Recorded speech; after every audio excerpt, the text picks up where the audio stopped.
All right, hello and welcome to the Wildrose Arcade Podcast.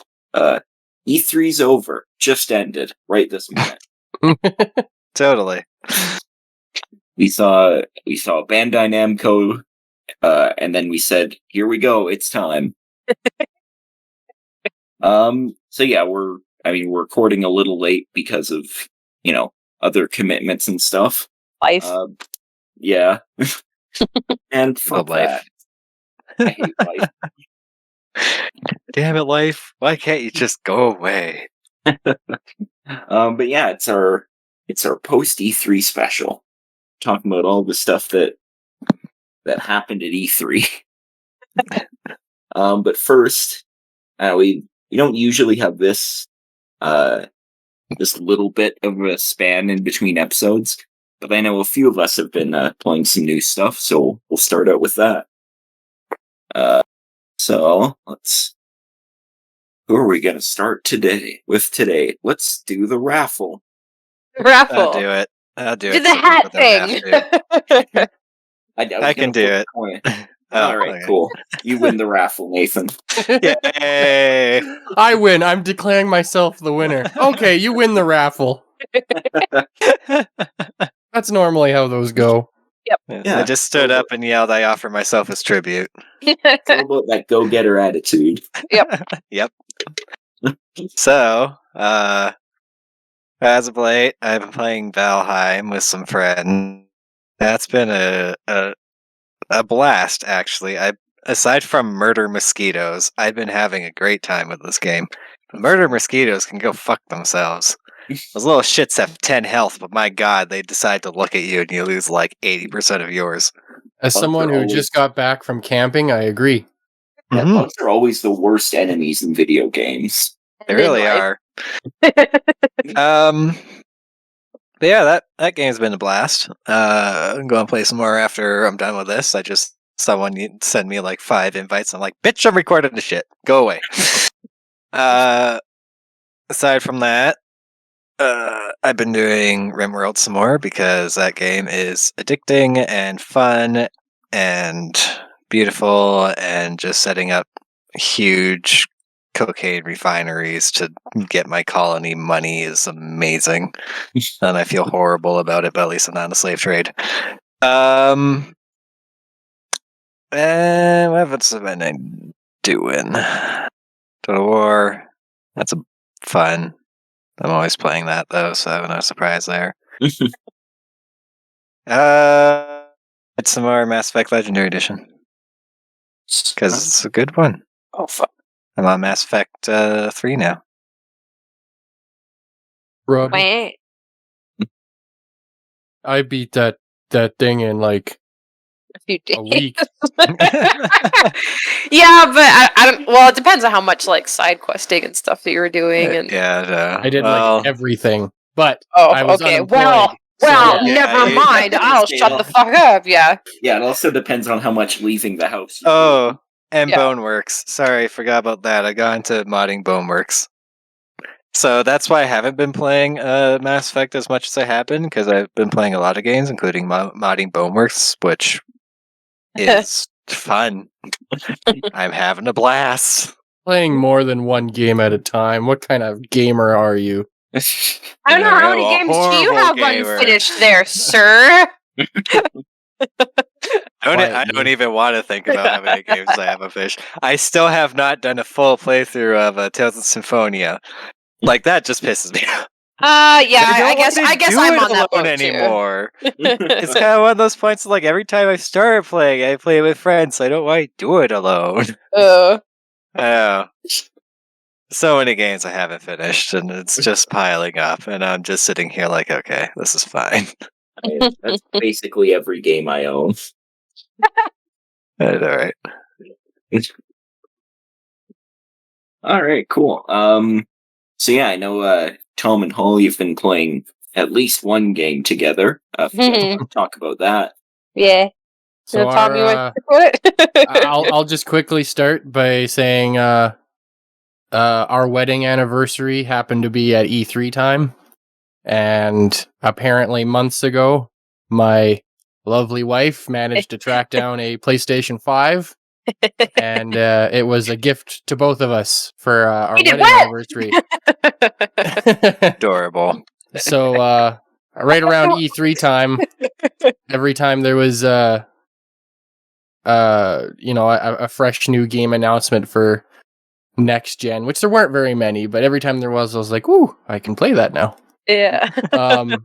But yeah, I mean, so it was a very selfish purchase. I'm just gonna tell you that right now. Very selfish purchase. At least but she yeah. admits it. around E3 time, coincidentally, the new Ratchet and Clank released for PlayStation 5. So Yeah. guess which game Holly got? And guess which game I've 100% completed twice. Because I have a problem. But yeah, we played Ratchet and Clank Rift Apart, and our first playthrough we did like a trade-off. I played all the Rivet missions, she played all the Ratchet missions, and it was Yeah. kind of fun to do it that way. Yeah. That's I think kind of a why I big went. reason why we beat it really quickly as well is, Yeah. I mean, it's not a long game to begin with, but the reason why we beat it so quickly, I think, is the fatigue never set in because we were trading off, so we just kept going. Yeah. Yeah, like kept going. It was. We probably would have like gone for 2 days straight if we didn't need to sleep. But yeah, I think that's why. Because like after I finished it, I was like, oh, I don't know, it just didn't really like sink in, and I wasn't really done with it yet. Because I love the combat in Ratchet and Clank and the games, like previous games, and in that one, they're really really fun. And so when we finished it, I was like, because I technically only played half the game, I was like, I'm not done with this yet. So I like just was like, okay, I'm just gonna do New Game Plus challenge mode, and then yeah. And then I 100%ed all the collectibles, so I got all the gold bolts, I got all the spy bots, and I did all the side quests. So I 100%ed it, and then I did the challenge mode after that. So yeah, but it's a ton of fun. So I mean, obviously, I would recommend it, but if you don't have a PS5, you can't really play it. So sorry. If you are an old fan Way to rub it in. that's in my sort of boot camp where I played all of the old PS2 games and loved them when I was a kid, and then I don't know how it happened. I think we've talked about it on the show before, so I don't want to dwell on it, but somehow I thought Ratchet and Clank just kind of faded away and ended with the PS2. It was a part of that era. Yeah, And I then- did too. And then I went to when we went to the game store. We went to the like secondhand game store, and I saw the PS3 ones, and I was like, "There's more." And then I went on a binge, and then I played all of them. Yeah, I thought there was 4 'Cause I have a games, and Ratchet there's and actually Clank like problem. 10. There's 8, not including spin-offs. But yeah, so if you're in the same boat as me, where you maybe played the first 2 or the second and third or something way back when, and you're worried about whether or not even trying this one because you're so far behind or something, I can say the story is not dependent at all on Mhm. having played the PS3 ones. There is obviously the tidbits because it is obviously a sequel, but it's not. It isn't dependent on you having deep lore knowledge of Ratchet and Clank. It's And- not a sequel. It's just a continuation of the current story. Which It's- would be a sequel. Well, no, a sequel Yeah, is I'm well, no, not necessarily. Well, I guess that's not what I'm trying to say. But a sequel means that you have to play the first one to understand the second one. That's kind of what a sequel is to me. Anyway, you know, To you, Sure. sure. I- I don't know. It's just usually when I hear sequel, they're like, oh, well, obviously they're linked together, but they're not as closely linked together as like a traditional sequel would be, I guess. Because like obviously there's nods and things to like obviously the previous entries, but the game itself is a standalone story, is what I'm trying to get at. I mean, I feel like that's the case for a lot of like video game sequels, though. I think maybe just because there's like so much more of a time commitment, you Yeah. kinda have to let people, just go with it when they jump into one of the sequels. Yeah. especially on a series that was gone for like 10 years or whatever it was. Yeah, but I mean, this would make this a sequel of a sequel of a sequel of a sequel of a sequel. Like, you know what I mean? But anyway, the point I was trying to make was you don't need to play marathon through all of them to know what's going on. And the gameplay, honestly, it's one of those rare cases where the Ratchet and Clank games kind of all play the same, but they always tweak. They always refine it. Like it's similar in a weird way to Smash Brothers, where someone can play Ultimate and that's their first ever Smash Brothers game, and you can sit them down in front of a Nintendo 64 and play the original one, and they can still do it because the games are fundamentally the same. Yeah. And it's kind of a case like that where all the Ratchet and Clanks kind of play at least in the same vein, and it was a lot of fun to experience a new twist on Ratchet and Clank with these riffs and stuff. That it was a lot of fun. I would personally, it's I'm not sure yet because it's still early in the year, but if it will win it, but it is a personal so far contender for Game of the Year for me. Yeah, I'd say so too. But I'd also have to let the honeymoon phase of a new game die down before I make that call. Yeah, a new game on a new console and all that kind of stuff too. Because that haptic feedback is really cool actually. Like there's just on a quick note, I want to say there's a lot of games where these like haptic feedback triggers and like haptic feedback rumble motors and stuff. There's a lot of games where I think I'd hate it. But when it's done in an atmospheric way, it is really cool. Yeah.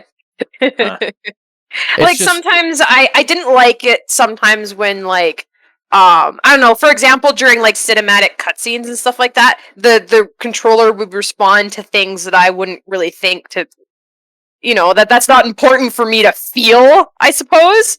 Like there, as an example, obviously no spoilers, but there's a point where Dr. Nefarious was dragging his hands along a desk, and you could feel the vibration of that, and it's like, why do I need to feel that? I'm not the desk. I feel violated. I can see what they're going for with these controllers, with the rumble motors working in an unbelievable way for VR. Yeah. I would love that for VR. That'd be fucking sweet. I'm very curious with what ends up happening because Sony has partnered with Valve to make the PlayStation VR 2 for PlayStation 5. So I'm curious if it's going to be based on the Valve Index, but with Sony's haptic feedback technology, which I think will be really sweet. Yeah, that'd be cool. Yeah. I mean, there's already some like stuff that's kind of like that already out, but it's really expensive. So making it something a lot more like affordable would definitely be a plus side. I'd like to feel as touched as that desk. Oh. Oh dear! Oh my! Oh my! Ooh! I can't wait. I know I say this a lot, like pretty much every time we record, regardless if it's podcast or Let's Plays. But I can't wait till we can record in person again and have down the line. It was a long time ago I made this decision, but down the line at some point, because Rob's never played the Ratchet and Clank games, I wanted him to play them. Yeah. And one thing, just as a side note to that, I don't want to keep our topic going for too long on this, but I really think, Rob, you'd probably get a really big kick out of the humor those games have. Like Rob would have a blast. Yeah, just like from what I've seen of it, they do seem like really well written. Like I love watching those videos on YouTube where it's just like those out of context videos. If you ever watch the one of Ratchet and Clank, it's really funny because obviously the jokes are awesome, in the story, but yeah, out of context, they're fantastic. Yeah, that's basically the only change of for us is since the pre E3 podcast is that we played Ratchet and Clank Rift Apart. Yeah. All right. So yeah, I've been playing a couple things lately. I noticed that Ollie Ollie was on sale on the Switch eShop a while ago. Oh, yeah. And I had like $4 of gold points saved up, so I basically got it for free. I've been playing that, and I there was a while where I was sort of going back and forth, like, oh, I've heard good things about this game, but I don't know. A side-scrolling skateboard game doesn't really sound like my thing. Mhm. Like, I thought it sounded like kind of more restrictive than I'd want. And playing it turns out it's exactly what I wanted. Like it just like it flows so well. It's not like a huge sense of freedom, but you do get a chance to like figure out what lines work, what tricks work where. And yeah, I've just been I'll just pick it up for like 10, 15 minutes at a time and really enjoy it, which I always really value in a game. Yeah. Actually, when I saw that game, I thought to myself, I was like, I bet you Rob's gonna like this. I don't know why I thought that, but I did. Yeah. Well, the one that I've been playing isn't the one that they showed off at E3, although we will get to that. Right. Oh boy. Yeah. But yeah, like I've just been really enjoying it. Cool. And then the other one, and again, we'll be talking about this in relation to E3 later, is I decided I'm gonna try and play through like as much of the mainline Metroid games as I possibly can. Hmm. So yeah, I've been making very slow progress through the first one, and I don't like I've seen a lot of people saying like, oh, if you're gonna kind of binge the series before Dread comes out, start with Zero Mission. But I don't have Zero Mission. But I mean, honestly, like I don't think the first one is aged too badly, especially especially with like a lot of modern games. They have like permadeath, and they do emphasize the challenge of it. Like I think it actually has aged really well. Yeah, the biggest thing going against it is kind of its visual style, and I think Yeah. that's a big reason why people. I mean, there are other reasons why people recommend Zero Mission. Like Zero Mission has like a map and has like dialogue that at least explain or hint at what you might kind of be looking for, and has a cool ending sequence that wasn't in the original game. Like it's just it's a remake in the way a remake should be. Yeah. And I think that it's just I think I am in the camp that Zero Mission is the de facto first game for me now. Yeah, I mean, if I had Zero Mission, that's absolutely the one I'd be playing. There are less than legal ways for you to play that, but Oh, I'm well aware of those. Oh. Hardy, someone's gonna be a pirate.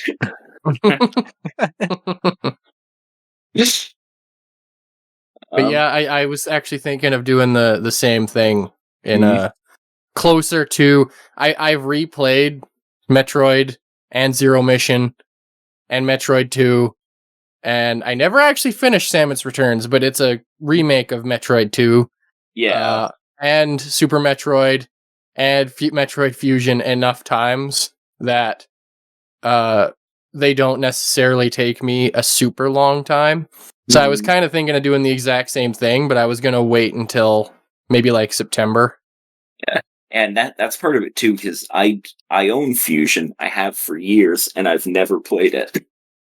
And that's my favorite one. Rob, you wound me. See, the plan was always like, oh, now I have Fusion, I should play through all the others, and then I never did. I played like the beginning the parts feeling. of how many? 6 Metroid games. And I have not finished a single one. But yeah, that's what I've been playing lately. Great. So yeah, I guess with that we can move into the main topic. We'll start with, I guess, what did everyone think of E3 as a whole? It sucked. No, I'm just kidding. I mean, some of it sucked. Yeah, I mean, some of it always sucks. But yeah, like, I mean, overall, I don't know, I thought it was fine. It was I mean, I E3. got what I wanted, so I'm cool. That's all right. See, my opinion. Okay, my opinion of this E3 as a whole, I would say there was only 3 press conferences that were really worth watching. Yeah. So, in terms of like judging it as a singular E3, I would say it was kind of average, like a 6 out of 10, maybe 5 out of 10, kind of. Yeah. But the announcements that mattered to me matter so much that I have a bit of a personal bias of like, no, this is a fantastic E3. But I know what our second thing going off of the list I'm looking at here is, and what I have to say about it kind of relates to that. So I'm gonna stop. Like, that's just like a point for us to discuss. It doesn't have to be a whole segment where it's like, oh, now we talk about, Okay. So the next paragraph of my high school essay. Okay, so the next thing we have in here, this E3 has in particular has been getting a lot of flack online from people saying like it was a terrible E3. Yeah, E3 should just it die. bombed. Yeah. But here's the thing. I feel like people have lost perspective. If they show off 200 video games and 5 of them are appealing to you as an individual, you got 5 new games that you didn't know were there prior. You don't need all 200 to be catered to you, because a game that I think is fucking trash might be Nathan's fucking favorite thing. And it bothers me when I see all this hate thrown at E3 for reasons around like, every press conference only had that one thing. Well, there was like 10 press conferences. That means if they each had that one thing, there's 10 cool games for you. And like, that's E3. Yeah. And, like, that's how it goes. I don't, to me, the 5 or 10 or 6, whatever how many games that came out of E3 that you enjoyed, 5 out of 200 sounds bad, but if it's 5 out of 200 for every single person that watched it, and those 5 games are different for each person, it was a successful E3. Yeah. And I think I think we live too much in an age of I'm not sure how to put it. It's almost like, I don't want to say an online age, but like when E3 was conceived, it was nowhere near the form it takes now. And it has slowly, very slowly adapted, but it's not quite there yet.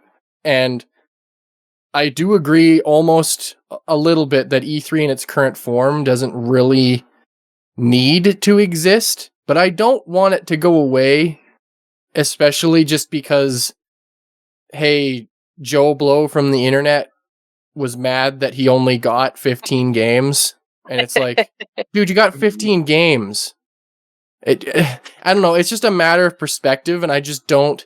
If you got 15 really sweet games that you were super excited for, who the fuck cares that it was 15 out of 200? All 200 are not going to cater to you. Yeah. And it's just it bugs me. Yeah. I think a lot of people also fall into the realm of they get their hopes up for a very specific thing, whether it be people speculating or rumors floating around, and then they get this idea that they're like, I want this one thing. This one thing for me is going to happen. And then when that one thing, or even multiple things, don't happen, then they get all upset about it, because they're just like, well, I didn't get what I wanted out of this presentation or out of E3 or whatever. So then they feel like they got cheated when it was their own expectations that they were projecting onto E3 that got them disappointed in the first place. And I've even fallen into that trap before too. Right? I get disappointed because I'm like, oh, I didn't see the game that I wanted, right? Or I didn't see I was expecting to see or hear something about this and I didn't get it. So obviously it sucked because now I'm upset. But that's those feelings you project onto yourself if you have expectations. I mean, these companies, they don't look at us as individuals and be like, Jimmy wants this game, so we gotta make this game for him or whatever. They're gonna make the IPs that they're making, or they're gonna innovate on new stuff, and also they're gonna show the shit that they want to show when they're ready to show it, right?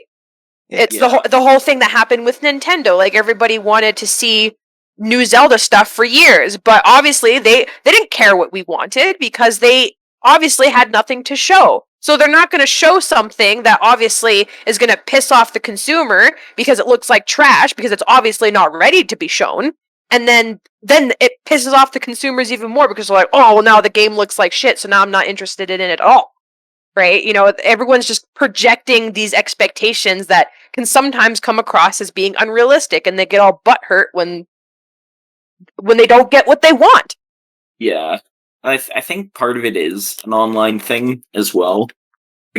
Just because, it's so easy to find just like a steady stream of, whatever you want, whatever you're into. And so I think people, when they saw a disappointing conference, it was like, well, it was like an hour where they didn't show anything that I wanted. Therefore, everything's ruined. Yeah. Yeah. That's kind of what I was trying to say, is we live in an age where, it's hard to put into words, but kids who grew up with Netflix, the idea of watching cable is inconceivably inconvenient to them. Yeah. So Yeah. that's what I mean, is like, we have a different perspective too, just because of something like that. Mm-hmm. But to me, it's like, I don't know. Hey, I had a list of like 15 games, and yeah, I had to watch a bunch of games that I don't give a shit about, but I mean, you also don't have to watch, and you can find out about these by, I don't know, Twitter or whatever. Like, there's no obligation to watch, and I just I that's think what I did for most of it. I think people are too entitled when it comes to E3 and the Game Awards as well. Yeah. Every year people throw shit at the Game Awards for like, 20 trailers I didn't care about, and then an award from a game I didn't care about. And it's like, yeah, but these developers just got recognition for making a game that won an award. Yeah. And that's the point. Yeah, you put the perfect word in there, entitled. Mm-hmm. That's what I'm seeing a lot nowadays, whether it's on the internet or anywhere, is people are feeling entitled. And that's a really shitty attitude for people to have. Yeah. And like a big thing too, so AAA games, they take a long fucking time to make. Like, AAA games in the 90s, when E3 started, they were a team of 12 guys or 20 guys, and that was considered big, and a budget of $100,000. And they pumped out something like Final Fantasy VII in a year. And because of that, E3 back from like 1995 or whatever, all the way to like 2005, was Nintendo's press conference was, look, there's a new Mario, new Metroid, new Zelda, new F-Zero, new Star Fox, new this, new that, Smash Brothers. Sony's was Final Fantasy VII, Metal Gear Solid, Castlevania, Symphony of the Night. Like, that's kind of how E3 was, but a symptom of that was the dev time these games had, and the fact that back in those days, we didn't have Facebook or Twitter for Square Enix or Nintendo or Sony or Microsoft to just put the trailer out and then 200 million people all see it in 5 seconds. E3's intention was companies like IGN and GameSpot or Game Informer magazine and stuff, they were the ones that went to E3. E3 wasn't a convention, it was a trade show. They got to see the new consoles. They got to play the new consoles. They got to play demos of these games so that they'd go back to their day jobs and write up articles and reviews, and the magazines would have them in it. And that was how these companies got the word out for their games. And so in a day and age with social media, that format doesn't work, because if a perfect Instant. example is if Capcom announces in February that Resident Evil 4 remake is coming out in November, and then they announce in March that Monster Hunter Rise is coming out, and then they announce in April Monster Hunter Stories 2 is coming out, then when E3 rolls around, they got nothing to talk about because they've already talked about them. And that's the thing, is I think everybody expects E3 to be AAA games on the level of God of War and Halo and Metroid and Zelda, and like those games, we need like 20 of them per conference, and they've got to all be coming out this year, and they've got to be like this and that. And so when a conference is like 7 games that aren't coming out for 5 years, because that's how long these games take to make now in the AAA space, and then 20 indie games, and then 10 smaller games that they're working on, they walk away disappointed and they bitch about it on the internet, which makes perception of E3 change, and it just bothers me because it's E3's what E3 was designed to be originally doesn't work anymore. And yes, they do need to change it slightly. I think they almost need to create a hard rule of not necessarily you have to have something new to show, or maybe that is the rule they need, but I think press conferences like what we had with I think press conferences like we had from Capcom and Bandai Namco, they don't need to fucking be there. That was a waste of their own time. Like, yeah. And I know. Again, we were just talking about just a second ago about how, hey, dude, like it's a matter of perspective. For someone out there, that might have been the first time they ever saw Monster Hunter Stories 2, and that's fair enough. But they could have easily shown that in the Nintendo conference, the E3 Direct, which they did. Yeah, so, that is true. What's the point of having your own isolated conference? I think E3 should almost just compact itself down into a single E3 conference, and everybody is involved in that single conference. And I think it needs to follow the Nintendo Direct format of, here's a single sentence trailer. Here's a single sentence trailer. Here's a single sentence trailer. Bandai Namco showed one game, which they'd already announced, and then had a 45-minute interview with the developer.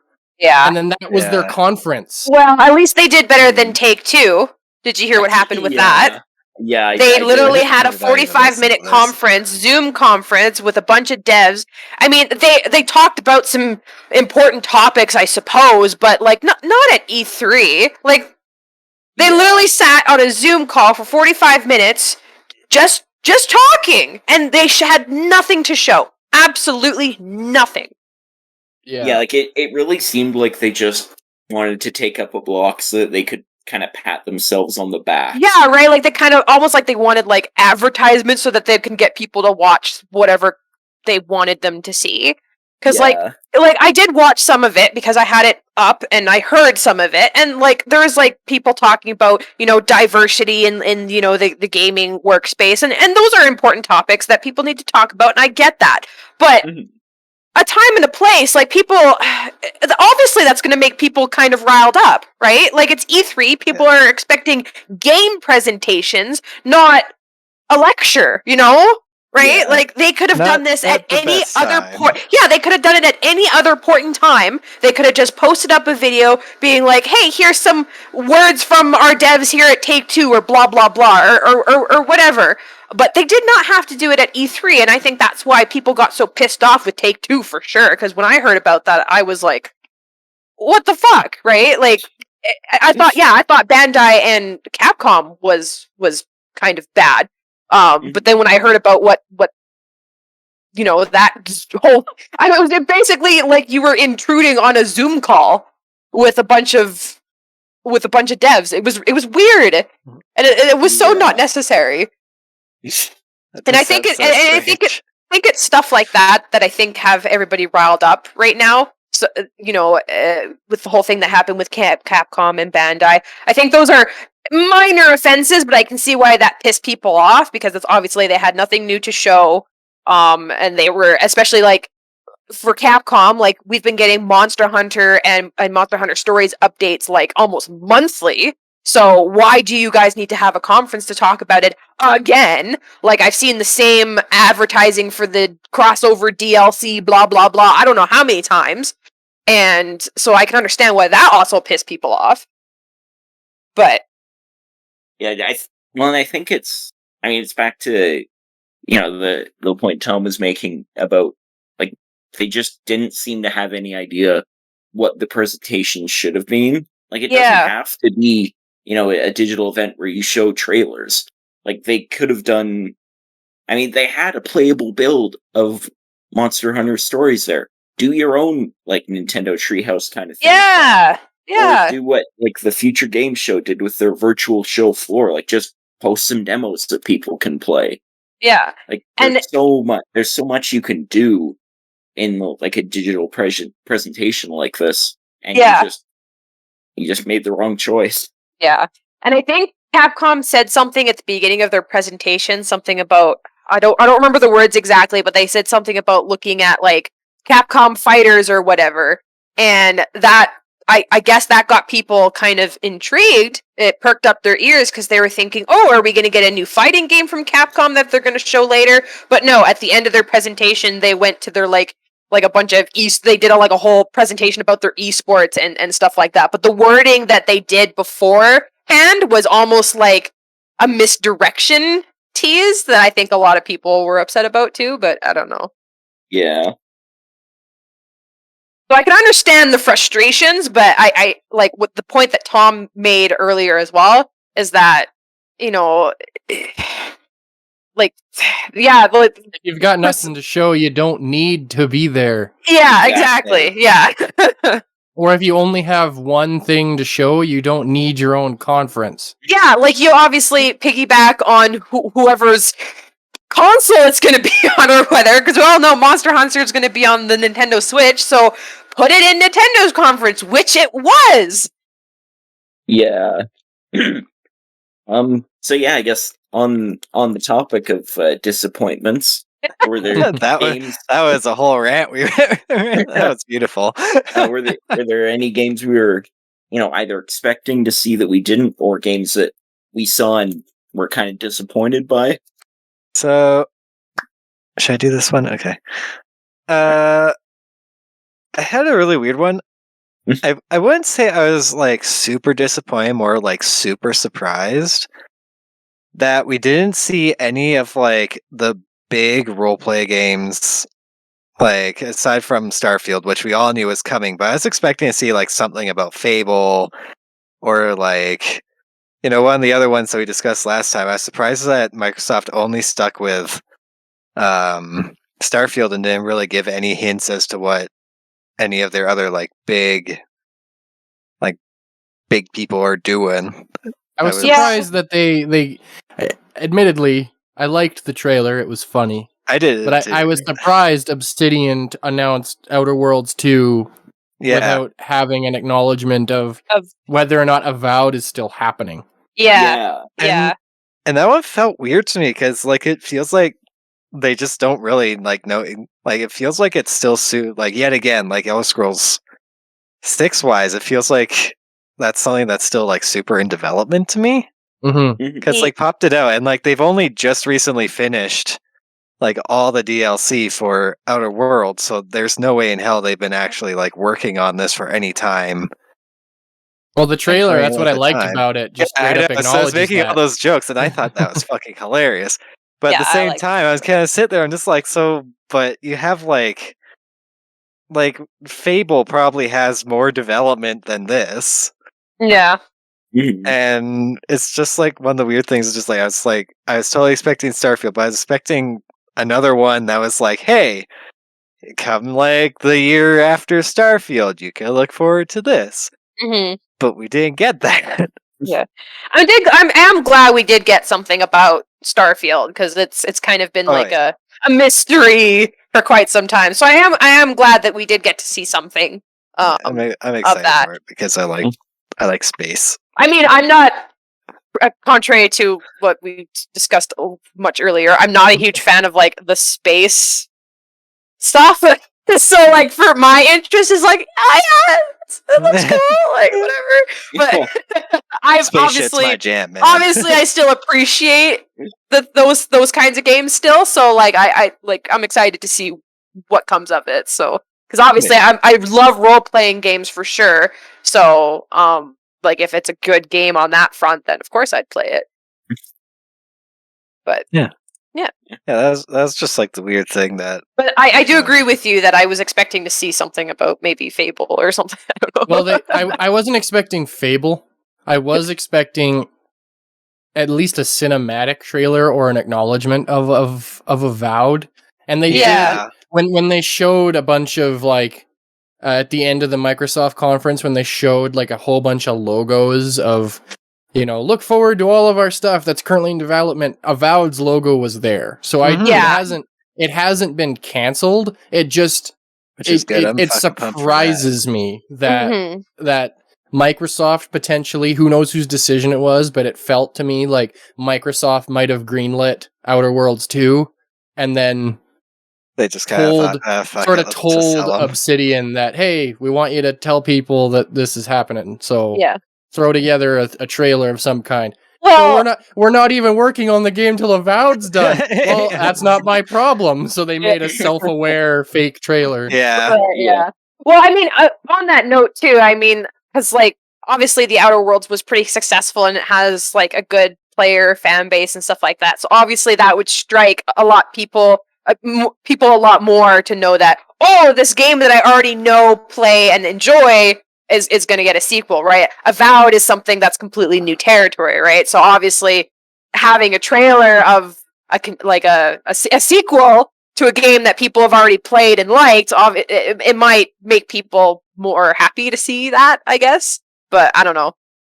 I don't know if that was the thought, but... Yeah. It just makes you think I have to actually play Outer Worlds still. It was my game of the year, 2019. I know. It's on the list. It has been. It's saying it's on the list for me. Like, I haven't played it, so especially with working and all that. It's like I've been off for like 2-3 weeks, and I've managed to chunk through a good few games. But I'm sitting here just like, oh god, I have to play that one before the sequel comes out. Like, fuck me.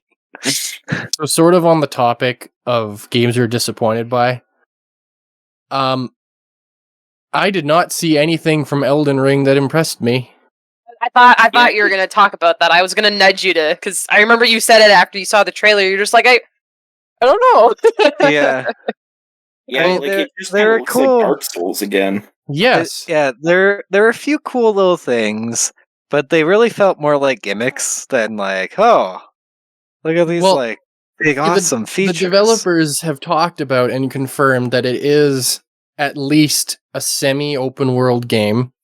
Yeah. And you do have like a horse that you like a mount that you ride and to traverse the world and stuff, which is something that the Dark Souls and Bloodborne and Demon Souls, they've never done that. They're closer to Metroidvanias than they are open worlds. But so the way they've been talking about it, the hype that's been building for it, and George R.R. Martin involved in the story, in the writing of it, I was expecting From Software to do a complete pivotal shift where, hey, this is like I was expecting 3D action combat because that's what they're clearly really good at. But I was expecting it to be more of like a narrative, story-driven, Lord of the Rings or Game of Thrones looking thing. And nothing in that trailer did not convince me otherwise that it's just it's Dark Souls but a new world, so they don't have new Dark name Souls more. I mean, it's Dark Souls but you can ride a horse. That's what I saw. And you can jump up a cliff with your horse. I don't my hype for it, for just the intrigue, just went from, I don't know, 50 out of 100 to 0. Like, I gotta see a trailer where they show something that makes me just froth at the mouth, because Yeah. now I don't care. Like, I like Dark Souls. Fun series. I still need to play Bloodborne all the way through. Jesus Christ, I've been watching your guys' playthrough. I'm just like, oh, I want to play this. But even someone who likes those games stared at it, I'm just like, they were kind of hyping this up to be like this whole other thing. And I'm looking at this like, Dark Souls Yeah. with verticality. Ooh. Which they already did in Sekiro. Yeah. Yeah, In Sekiro, so- you're basically feudal Japan Spider-Man. God, I want to find that like stupid little video of it too. Oh, what it was that Sekiro video I posted, but it was to a oh shit. What is his name? God damn it. Never mind, ignore me. I'm dying inside. It's fine. Alright, cool.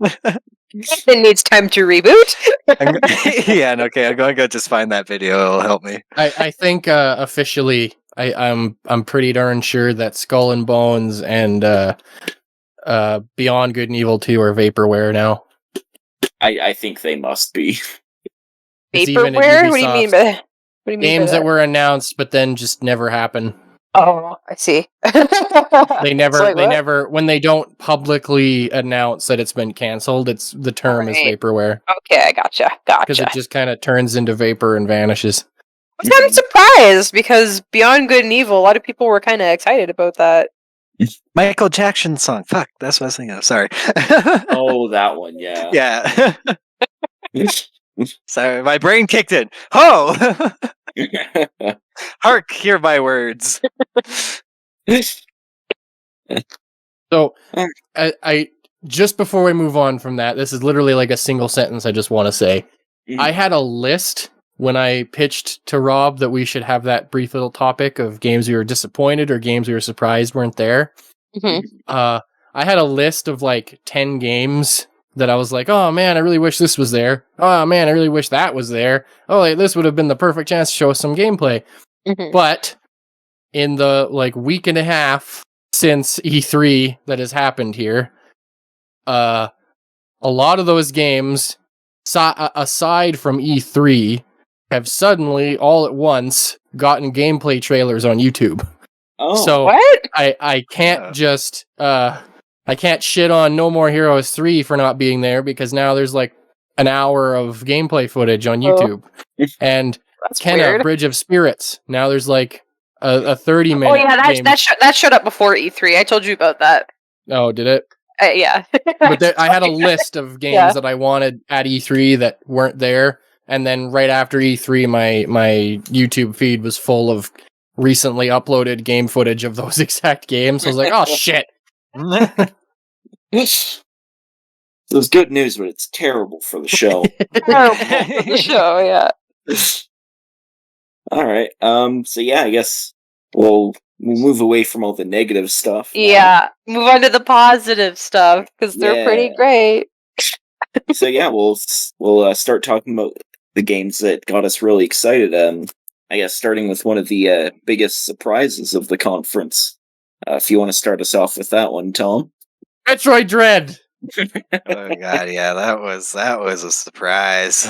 There were rumors floating around that Mercury Steam was working on a new 2D Metroid, and that it would be shown at this E3. But as a Metroid fan, we've had that fruit dangled in front of us for so Yeah. long Truly. That- It's finally time. that I just didn't care. And Aw. so when Oh, when they came up and was like, so a lot of people are excited for Metroid Prime 4, and unfortunately we still don't have anything to show. But I immediately was Holly could vouch for this because we watched the conferences together. I was in the middle of taking a drink of coffee, Yeah. and as soon as they said but, I froze. Yeah, he froze for a solid like 2.5 minutes. Like he didn't move. And like until it said Metroid 5, I think that's when he moved. And that's when I went, And then I was like, what's going on? Because I don't know anything about Metroid. So I was like, what's happening? I've seen a lot of people confused online about that, about the statement that they made too, about how it's been 19 years since, you know, a new Metroid game, and people were like, well, Other M was like 2010 or whatever. Like, what the fuck are they on? Yeah. What they're talking about is not. I guess it is. It's 2D Metroids, because we've had remakes or re-releases or what have you, but we haven't had a new game to continue that story since Metroid Fusion, which I think was 2001. I mean, Other M was part of that timeline. It was, and I almost feel like that Nintendo themselves, because of the backlash, have kind of just... I think they have. They just washed their hands of it. Retconned it. Well, I don't think they've retconned it. I think that they've... I don't think they'll ever make a storyline that'll disprove its canon, but I don't think they'll ever publicly, like, remember that game? That's a game we're proud of. Which is unfortunate, because I actually like that game. Yeah, there was a lot to like in it. And there's elements of the things I like in it in Metroid Dread. Yeah.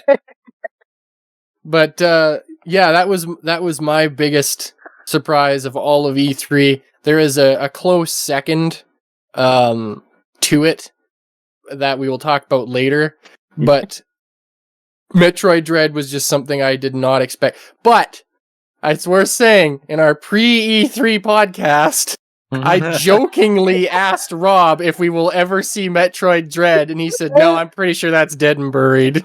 Yeah. And I love how we have that story now of in our pre-show I asked, we all kind of agreed, nah, it's not gonna happen, and then it did. Yeah. And then you texted me after the conference, like, hey, I don't want to spoil anything, but you hinted towards it, and I suggested 3 other Metroid games before I guessed Dread. We're just that confident that nah, it's dead. It's gone. But it looks so good. Like, people, there's some people ragging on the visuals, and I just don't get it. To me, it looks absolutely gorgeous. Yeah. And I watched all the gameplay footage that they put in the Nintendo Treehouse and whatnot, and they even did exclusive footage with GameSpot. I watched that too. Oh. And it's exactly what I want out of a 2D Metroid. And I am so excited. I can't even contain my excitement for it. Just when I first saw Samus, as soon as the trailer started, I had a very brief moment of, that's a bizarre color scheme. And then by the end of the trailer, I like this new look and I want this game. Yeah. I'm a little bit, I wouldn't even say disappointed, but I was hoping if the Metroid Dread ever did happen, they would continue to lay into the biomechanical suit, which is what the fusion suit is. Mm-hmm. And I was hoping that they would go more that route, but it looks like they made the decision to backpedal from it a little bit and just give her a new suit rather than go further down the line with the fusion suit, which is okay. I actually understand from a marketing perspective why that's beneficial too, because we live in a day and age where 99% of people who own a Switch, especially if they are too young if they were born in the year 2000, they've probably never played a 2D Metroid in their life. And yeah, that's the thing is if they continued the fusion suit sort of aesthetic and design and the whole biomechanical thing, from a marketing perspective, I get it, because a lot of them, they're when they think Samus Aran, they think of the Smash Bros. Fighter. Mm-hmm. So this allowed them to do a redesign and have some of the fusion suit color scheme blended in with Samus's more iconic body shape look, and I think that's a smart way to do it.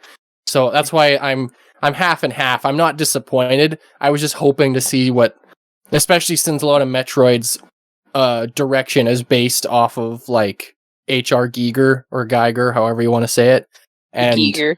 and the Alien movies and whatnot. There was just the part of me that was like, oh, what would an HD Metroid fusion suit look like? And now we finally have an HD Metroid that, at very least, acknowledges, because it's a sequel to Fusion, but they've gone back to just, super soldier armor, and I'm not disappointed by it. I'm just sort of like, oh man, oh well. Mm-hmm.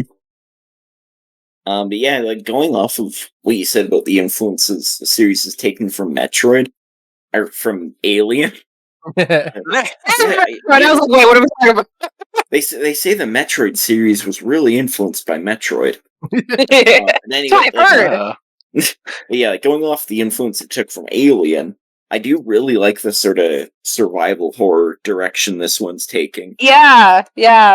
It's actually, they did that to a lesser extent in Metroid Fusion. And so I kind of like it in a sense as a sequel as well, that they are doing more of that in a more intense way. And I think it's really exciting. Yeah, it looks kind of scary. I probably would be scared running away from it thinking it's going to catch me.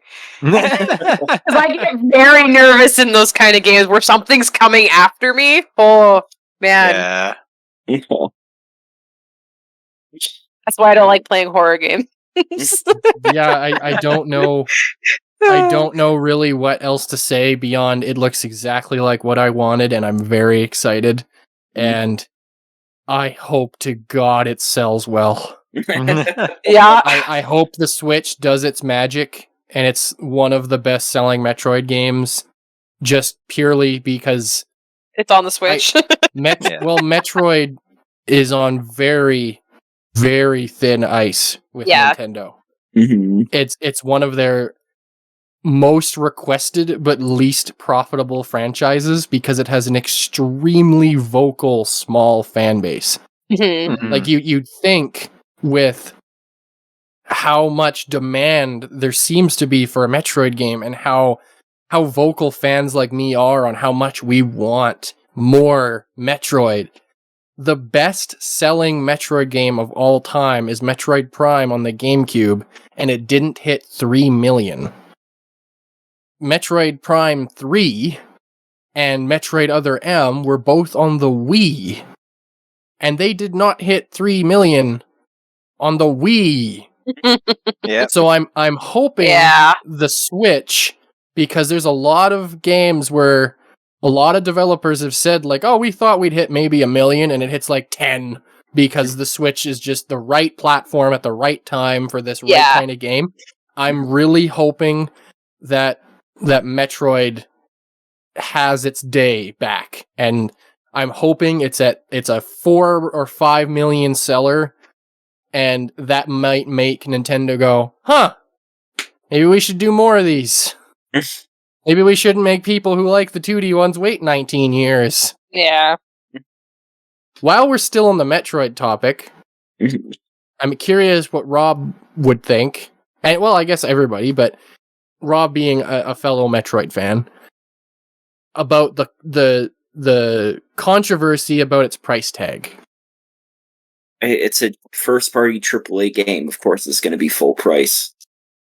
So, for Nathan and Holly, the argument online is there are arguably vastly superior indie games that have perfected the Metroid formula. And games like Hollow Knight is praised as being like the best Metroidvania to ever be created. And it's like $8. So there's people making the argument of, because it's 2D and because it's a Metroidvania, right, Nintendo should be giving it to me. Right. And well, okay, was Hollow Knight $8 when it launched, or is that what it is now? Well, it was like $20 when it launched. Yeah. Okay. Well, but here's the thing that I feel like, again, people, it goes back to entitled. An indie game can be that cheap because it's a team of like 5 friends that have a passion project that they do in their spare time while also working day jobs Mhm. so they can supplement the income, or it gets funded on Kickstarter, which gives them their income. Mhm. Mhm. And it's like 5 people, and it takes them like 10 years, but you don't hear about the game 'Cause it's an indie. until it comes out.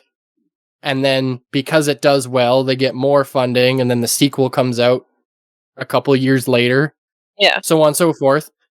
But when you think about a AAA game, even though it's Metroid, Still a AAA game. it's probably had at least like 50 people work on it. Yeah. Let's assume for a second that this game started development after Samus Returns released, which was, what year was that, Rob? Was that 2017? Or was that 2018? I don't know. I don't know what year anything was released ever. So I think it was, maybe it was 18. Regardless, 3 years of time, 50 people, annual salaries for those people, Mhm. health benefit packages, Mhm. no crunch, no forced overtime. And they announce the game and it comes out In a few like months. 3 months from now because they waited till it was ready to release to show it. Yeah. You have to put it in perspective of, And also the way I see it is the people who make and own the games have every right to charge what they feel the game is worth. Yeah. That goes back to the whole entitled thing that you were saying before. Is that if they feel that this game has been worth the effort that has been put in, the labor that has been put in, if that's what the company and the developers want to charge for the game, that's what they want to charge. Just because an indie developer wants to charge less for their game, because that might be good to get their game out there, is to charge less for it, right? But at the end of the day, that's not our choice to make. but my point that I'm trying to get to, and I have a bad way of being very wordy and I lose my sense of where I'm going. Yeah. My point that I'm trying to get to is the cost of Hollow Knight can be offset by selling it at $20 a pop, and hopefully it hits $1 million. Metroid Dread probably cost Nintendo enough money that they need to sell it at MSRP price of being $79.99 Mhm. and have it be a 3 million seller to make profit. Maybe it only has to sell 1.5 million to break even. But Right. for Metroid, 1.5 million could be asking a lot.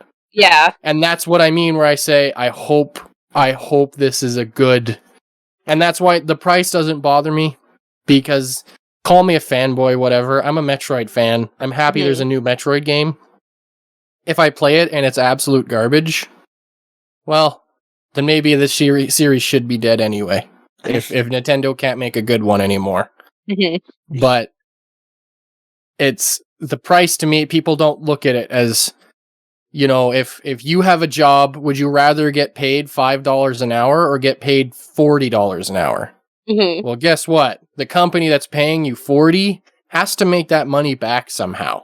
Yeah. So when I see a game that can be compared to an indie selling at full price, I also look at it from the, well, how many people did they have to pay for how long? And they need to make that money back in order for the series to survive. And, which people are they paying? Because Nintendo is not just grabbing people off the street to work on the next Metroid game. Yeah. This is established talent that is going to have, certain demands. Yes. It's like, if there was an indie game that was $5 and it sucked, nobody cares. Yeah. But if there's an indie game that's full price, but everybody knows that Hideo Kojima made it, suddenly it becomes worth that because it's Hideo Kojima. Mhm. And it could be a fucking phenomenal game. I'm not trying to make a quality assessment there. I'm trying to say, like what Rob's saying is, if Nintendo hired Hideo Kojima to make Metroid, Hideo Kojima's not going to work for minimum wage. Yeah. It's So- expensive. If they have the access to the talent, and the talent has a minimum, no, you got to pay us X amount per year for our employees, and that's not even the cost of the game. Nintendo has to, figure that out, money up. and they have to have that money back, or else they'll just go, well, everybody asked for a 2D Metroid, and we gave it to them, and it cost us money, and nobody bought it, so it's dead. Which is why I'm hoping, despite the controversy of its price tag, that it does sell really well. Yeah, I I'm will just say, kinda hoping that doesn't kill it. I will say on a flip side, I think Nintendo needs to embrace the Steam sale format once in a while, and they don't. Mhm. Yeah. They'll have amazing eShop sales, but it'll be like Hollow Knight for 30 cents. But Breath of the Wild, a game that's like 4 years old, guess what? Its regular price is still $80. Yeah. But don't worry, it's I think on I saw sale. it go on sale once. It's on sale for $78 because Nintendo has this no. Our games are so good, we can't drop the price because they're that good. They're worth it. And Yeah. in some cases, they're not wrong. Yeah. I mean, But- if people are still paying the prices, as a business, that's a smart It thing to makes do. sense that they're If still people paying are for it, still yeah. paying that price for that game, even though it's almost 4 years old, then why would they put it on a discount? As a business, that's a smart thing to do. But as a consumer, it sucks, obviously. Well, I agree with that, which is why, something like Breath of the Wild or Mario Odyssey, I'm not surprised. But there are Wii U games that are still full price because Yeah. Nintendo just does not drop their prices. Fair And enough. I think they need to reassess that personally. Yeah. if diehard Metroid fans like me, it's a reality of the gaming industry as a whole, regardless. Metroid, Halo Infinite. In this case, the multiplayer is free to play, but pretend it's just how the old games were, where the multiplayer and the campaign are one singular entity, and it's $79.99, right? Diehard fans like me and Nathan will buy it at that price.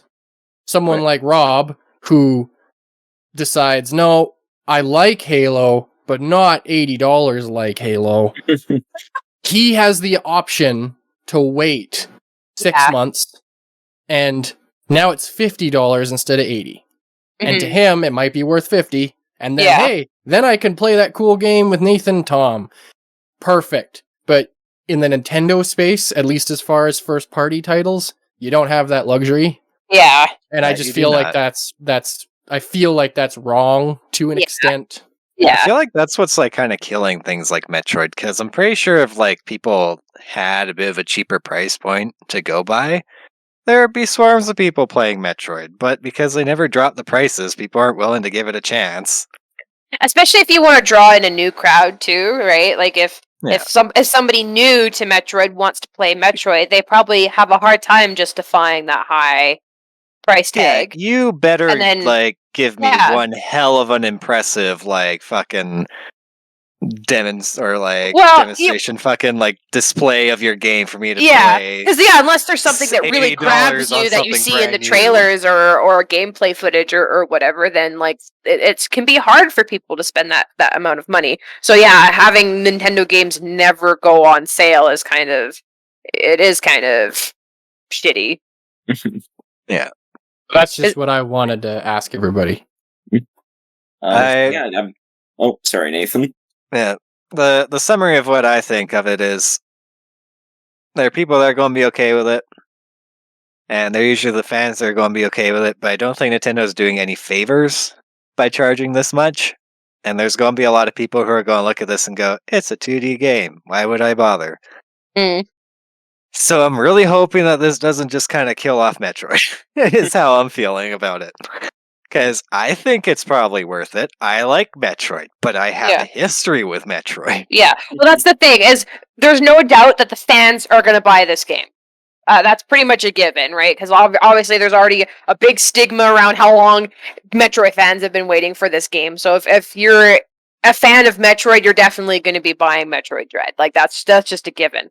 But to pull in new players, having that high price tag for a 2D game, it might be hard to bring people into that space because it is like it's a lot of money, right? So Yeah. but yeah, if like they had a few months down the road put it on sale, then sure, no problem charging $80 at launch, like whatever. But yeah, that's the reality that we know and discussed is that Nintendo just doesn't do that. All right, so I guess speaking of games that will never go on sale, Nintendo also showed off the sequel. Well, a little bit of the sequel to Breath of the Wild. So excited! My son, you play that game too. Okay, this trailer has given us more questions than answers from the first trailer. It's ridiculous. Oh my gosh. I've seen so much noise on social media, on Instagram, on YouTube, and oh my goodness. No one knows what to think of this trailer at all. My god. But yes, I'm very happy that they finally have some more to show us other than just a teaser trailer that was 2 years ago. Holy shit. But yeah, and then like I feel like we've gotten like a teeny tiny bit of gameplay in there too, right? Like there's like obviously not much, like it's the trailer's less than 2 minutes long. But we do have kind of like it's nice to see not just a full cinematic trailer. It's nice to see some kind of like gameplay footage of some stuff's goings on. But yeah, lots of controversy about timelines now too, which is I never thought would be a thing.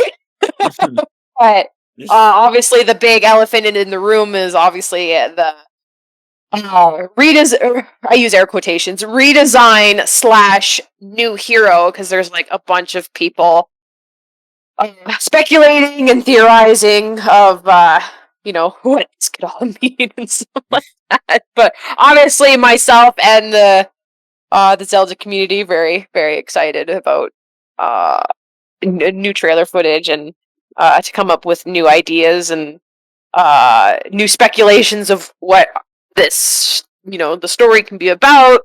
What happens, like what's going on with all the floating islands and the fucking glowing hands and things. Like holy shit, there's just so much in that trailer that just raises so many questions, and like we have almost no answers from the previous trailer. So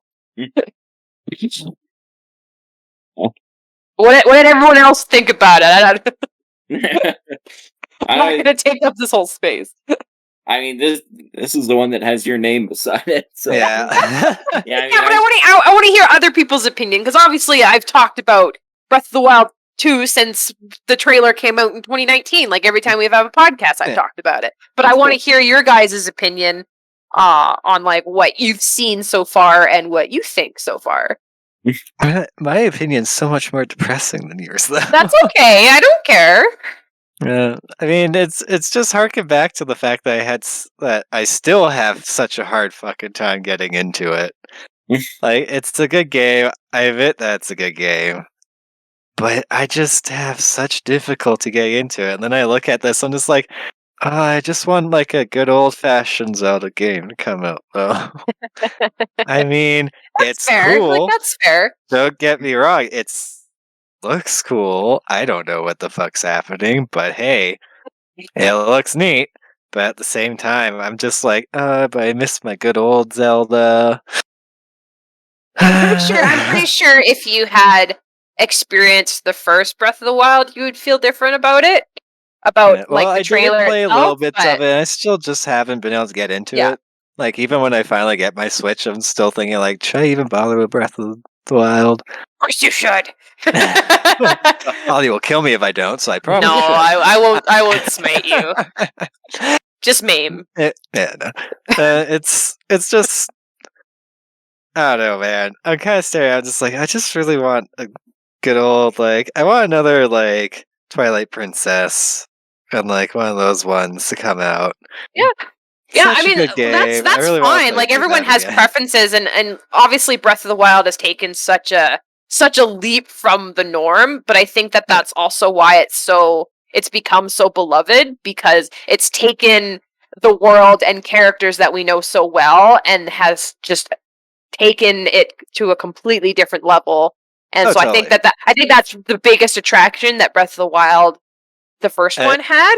And And that that's why is I a lot say of that. concerns. That is a lot of concerns from other people of, will the sequel have that same effect? Because obviously Breath of the Wild, part of its attraction was the wow factor of like, holy shit, like, is this really a Zelda game? Because it sure doesn't look like it. And it just it pioneered so many different things that are so off course from the usual Zelda formula. And so that is a lot of concern, with myself included, is that, will this sequel measure up to what Breath of the Wild has kind of set for its reputation, really? Yeah, that's why, like I say, I admit that it is a good game. Mm-hmm. It's just not my game.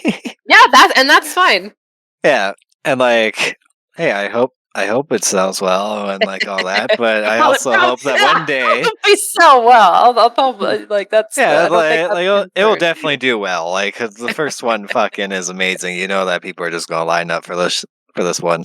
Yeah, I am hoping. I'm still sitting in the corner, just like, can we have another like good old fashioned Zelda game? But What I am hoping for, because yes, there are things about, because like, yeah, Twilight Princess is one of my favorite Zelda games, and something I do hope to see in the sequel, and that has been talked about for a really long time, is to see that more traditional dungeon come back, because I think that would kind of bring that more Zelda-like feeling back, but then we can still have that wondrous, like, open world exploration feel at the same time.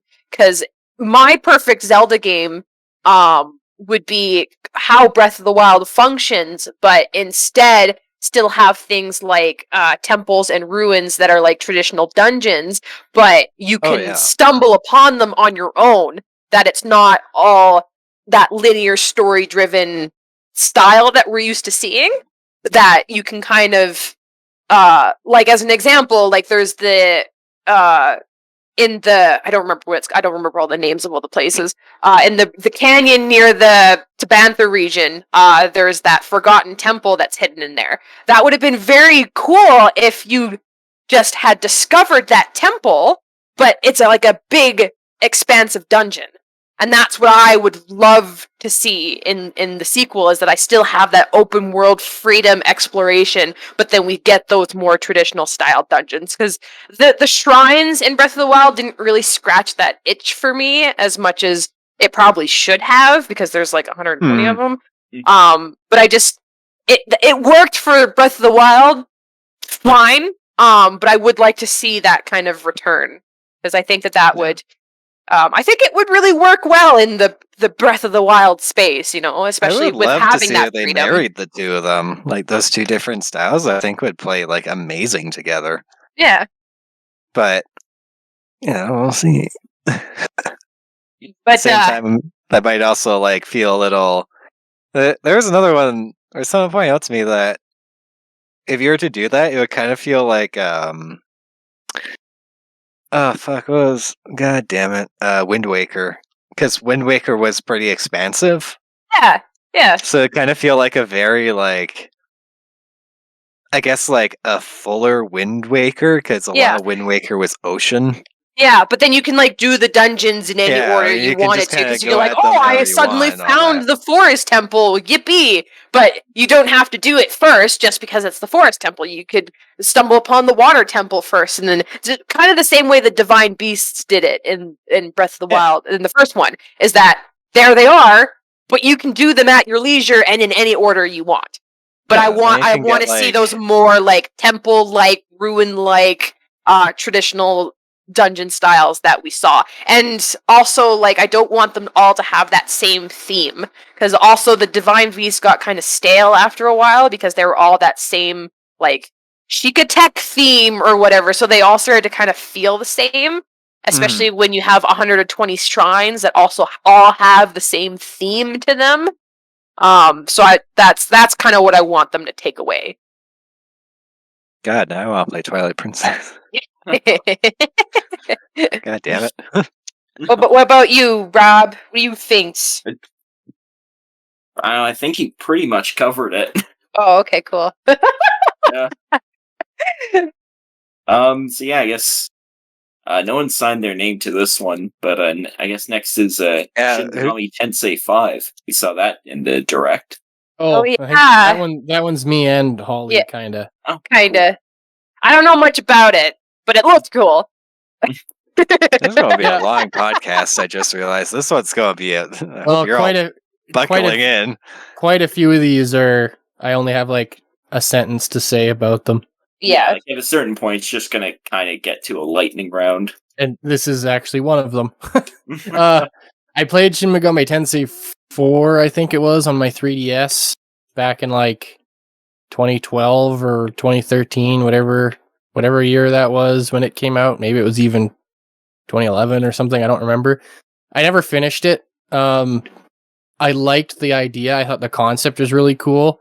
I'm not normally someone that's hung up on graphics, but I don't like JPEGs of characters as being the sort of the dating sim format of how dialogue and world looks and operates, how it's a still image background and a JPEG of a character on the left and one on the right, and then it's just text boxes. We'll play Hades on the channel. Well, see, but that's the thing. Hades' gameplay is the main focus of it. In a JRPG, its narrative is the focus of it. So I judge them differently in that regard.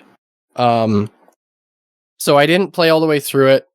I think I only played a couple, maybe 2 or 3 hours of it, and I thought the concept of any enemy that you encounter, you could recruit and put on your team, and then you could combine them, and it was like dark, brooding Pokemon in a way. Yeah. And how your characters, the designs were really cool, and I enjoyed that about it. And the trailer we saw at the press conference, the direct, I guess. I saw all those elements that I liked, but wrapped up in a pretty new bow, and that's made me casually interested. I'll have to see. There is gameplay footage, but I haven't watched it. But I'll wait for reviews, and I just don't have the time or attention span anymore for like a 200-hour JRPG. I like games that are shorter. And the 20-hour mark to me is like the perfect. It's long, but not too long.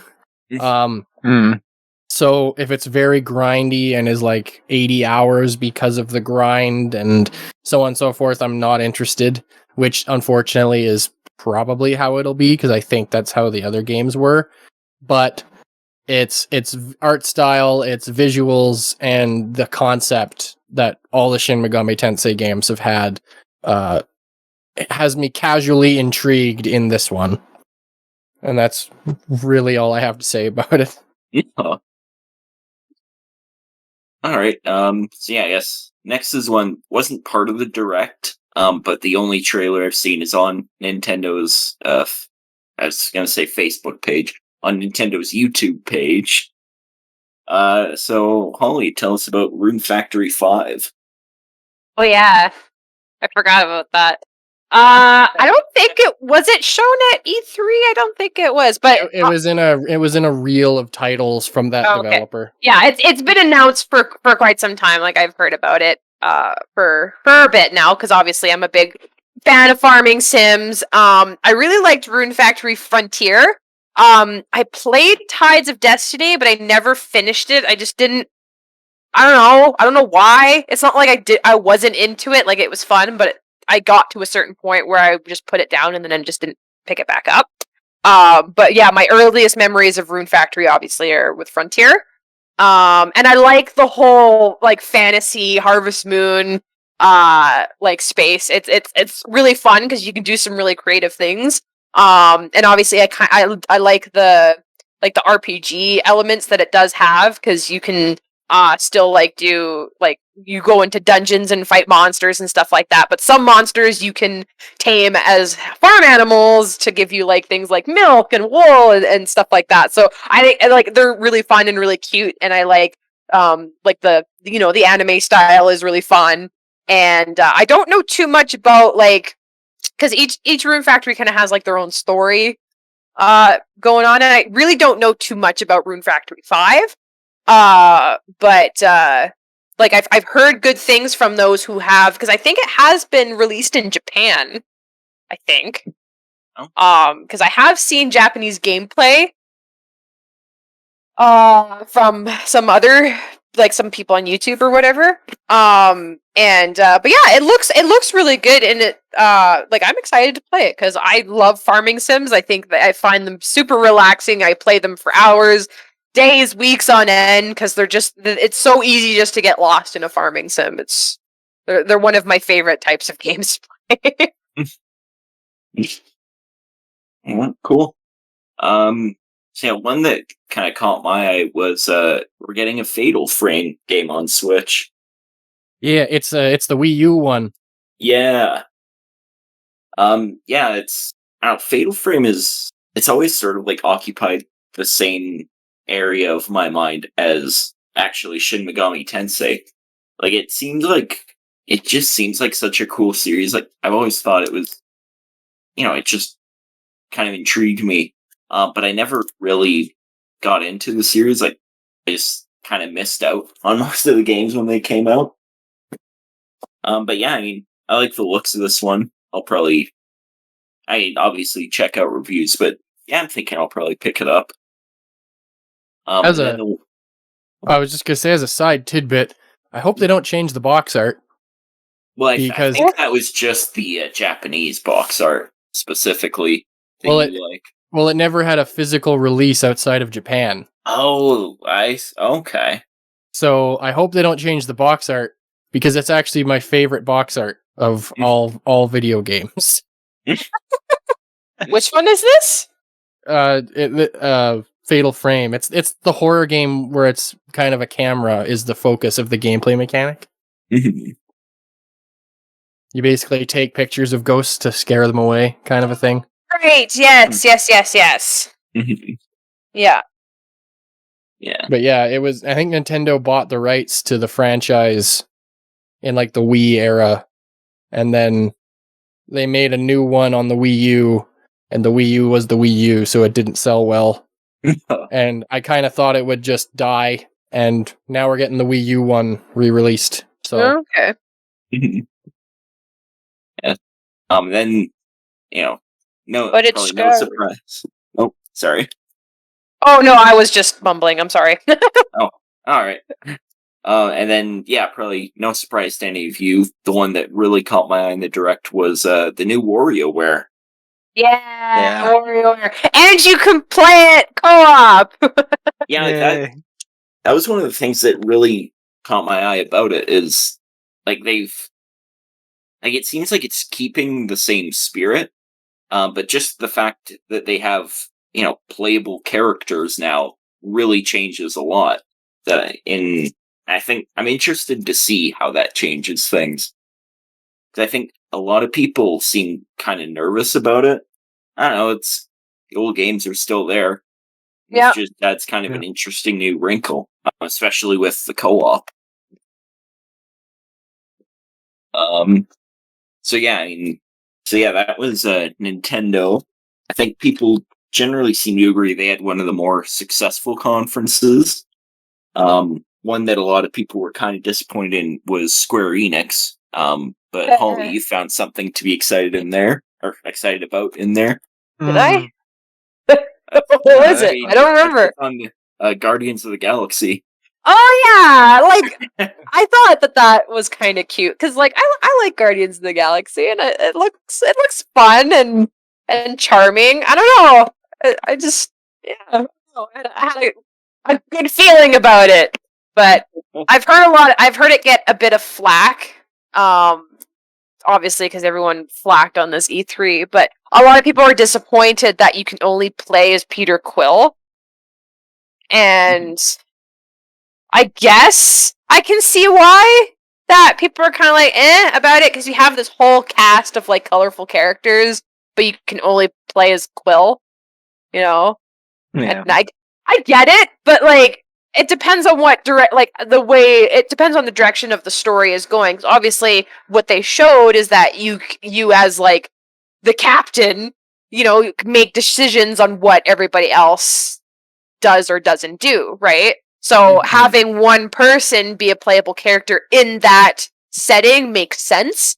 So I can see why they made that direction, but if you compare it to like the Marvel's Avengers, where you pretty much play as any character you want, I think that's why people are kind of like, well, why can't I play as Groot or Drax or whatever, right? But based on the story narrative that they're probably trying to tell, I can see why they've locked you to one specific character. But that aside, I mean, I think it looks really good. Like the combat looked kind of fun and punchy, and like you can even like command your other party members to do certain actions on certain enemies, which I thought was neat. There's like there's a lot of like cool action moves and stuff like that. Like it looked really fun. All right, cool. So yeah, I guess sort of the other real success of E3, at least according to most people, was Xbox and their conference. Xbox. And obviously the big thing there was Halo Infinite. Yeah. Yep. So I'll try to keep my thing short. I don't know about Nathan, but Yeah. I'll let Nathan start because I've already spoken a lot in this podcast. Well, I think that because you and I chatted when they showed it, and I think that my views on it still kind of ring true from what I told you, but I am interested in Halo now, because before I was very hesitant and kind of like, I'm not sure about Halo Infinite. Fun for the memes, but watching all the stuff, I was like, eh. But now I gotta say I am interested. I'm still not like super over the top hyped about it, and I still have a lot of those mixed feelings before, but I am now kind of like, oh, maybe I will pick this up when it comes out. So, as far as presentations go, this one actually did it gave me a better opinion on it. As said, I am still pretty hesitant on it, but I am actually kind of looking forward to its release to see what the hell is going on, because, oh my god, there's some shit boiling over there, I tell you. Holly mentioned it earlier when we were talking about E3 presentations and how early or how far off you show off your game. And how if you show it too early, you just make everybody mad. Yeah. I think a perfect example of that is Halo Infinite. Yeah, no fucking kidding, because that one... the general perception online has done a total 180. I watched some extended gameplay that 343 showed, kind of in like a post E3 thing, and some developer interviews that they did on their YouTube channel. And it sounds like they finally heard the fan outcry of what makes a Halo game, and they have seemingly anyway have done it.